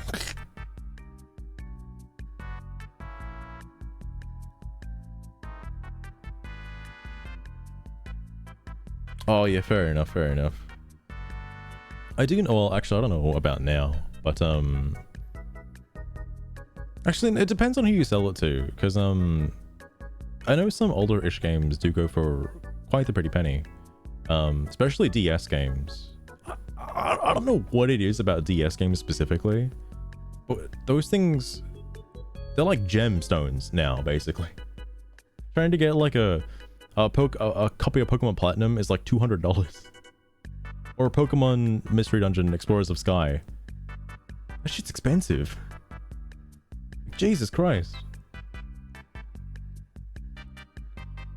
I hate it when I face stacked teams. I play 50 matches and have 10 wins. Wow. This is truly a brain dead take. Tide's turn, you get stomped sometimes, but don't complain when you're on the stomping side of things. For fuck's sake, even in ancient games like Team Fortress 2 and Battlefield and COD still go through this. Rage Mojo, are you trying to say that those games also have a forced 50% win rate? Lol. That is about 90% of the matches. Sorry, dude. I've still been enjoying myself, but you're put against sweaty teams of foul-mouthed children quite a bit. This is not true. Out of all of the games I've played, I think one individual said something not so nice. And I don't even know if it was considered not nice. But that's only one time. I also have voice chat turned off, by the way, because I refuse to talk to actual people. Unless they're friends. But, no, I haven't had, like, people being toxic in the game. Yet. I don't doubt that it exists, but I think the player pool currently is too big for the toxic players to rise to the surface. I don't think that's happened yet. Sorry. It doesn't matter if you queue solo or in a group. The matchmaking seems to be the same. If you have played Overwatches, play against people your own skill level mode, you have played this. Okay. Fair enough. Oh yeah, it is nuts. That's some with friends. Oh yeah, I envy the people who can like be open on voice chat, like in things like fucking Fortnite or some other bullshit. Like, holy fuck, dude. I could never. Not because I'll say bad things, but because I just don't want people saying things to me. You know, like I'm just trying to play a game. All right, I'm not trying to have a conversation with anyone. VCO. I don't think I've ever played a game with the VC on, especially not Sea of Thieves. Holy fuck. Never ever want to play Sea of Thieves with a voice chat on. There's like a few instances where I might have had it on, but like, sweet Jesus, man. Talk about toxicity. Fuck. I lost 10 in a row, bro. Oh shit. That means you're up for 10 wins, right? That's how that works? This is an Overwatch. The guy left. He stopped talking. No, bro. What about your 0.1% win rate? No. Smocrates. Please tell me more about how you're the top % of gamers. I need to know. Oh, okay. I'm moving on. I need to get to bed, and it's quite late now, but my goodness.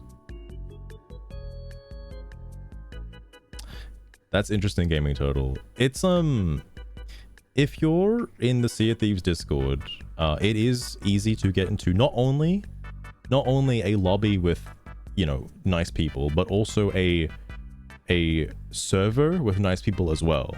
Because you know, they'll invite you to the boat, and the boat will already be in a server for a guild, so then everybody can just cooperate together. There are cooperative guilds where people can just play for fun, you know, like and not be like toxic pirates. I know being a pirate is in itself inherently toxic, all right, but like, holy shit, trying to do like a tall tale, like there's etiquette in the game, but unfortunately not many people read the etiquette. Only the good players read the etiquette, and the good players are all playing in other servers. Like, I know they exist. I know there are people that are somewhat nice online. I've had a couple, like I say couple, there's been a few instances where I don't get shot on sight. Those are my favorite moments in Sea of Thieves, because usually the other person's kind of nice, and you can like see what they're doing on the map and like get an idea of like where they're going, what they're doing, what they're up to. I like that. Even help them out sometimes. But like, so many people shoot first and then ask questions later. That's just the nature of it. I hate it. But there are I say that, but there is actually like a peaceful mode. There's a mode without PvP. It's called Safer Seas. I haven't tried it yet. I know it exists, but you also don't have any cosmetics. That's like the downside. That's like the trade-off, is that you can't customize anything. But and also you can't get to max reputation as well. It's good for the start of the game, but you're locked out of a lot of content. It's, well, I guess it's also good for doing tall tales and stuff too, and like the single player. I shouldn't say single player. Like, you can do them as a group, but the campaign that's in the game, I'm also surprised and shocked that it has not only one campaign, but like 2 other campaigns. Wild. Absolutely wild. Anyway, that's enough. I gotta go to bed. I think I will do one more Steam discussion. I don't think this is gonna be the last one. I said this might be the last one. I think I might want to do one more, and then that'll be the last one. Because, you know, I want to play games and stop reading, because the reading is destroying my my brain cells. Because good lord.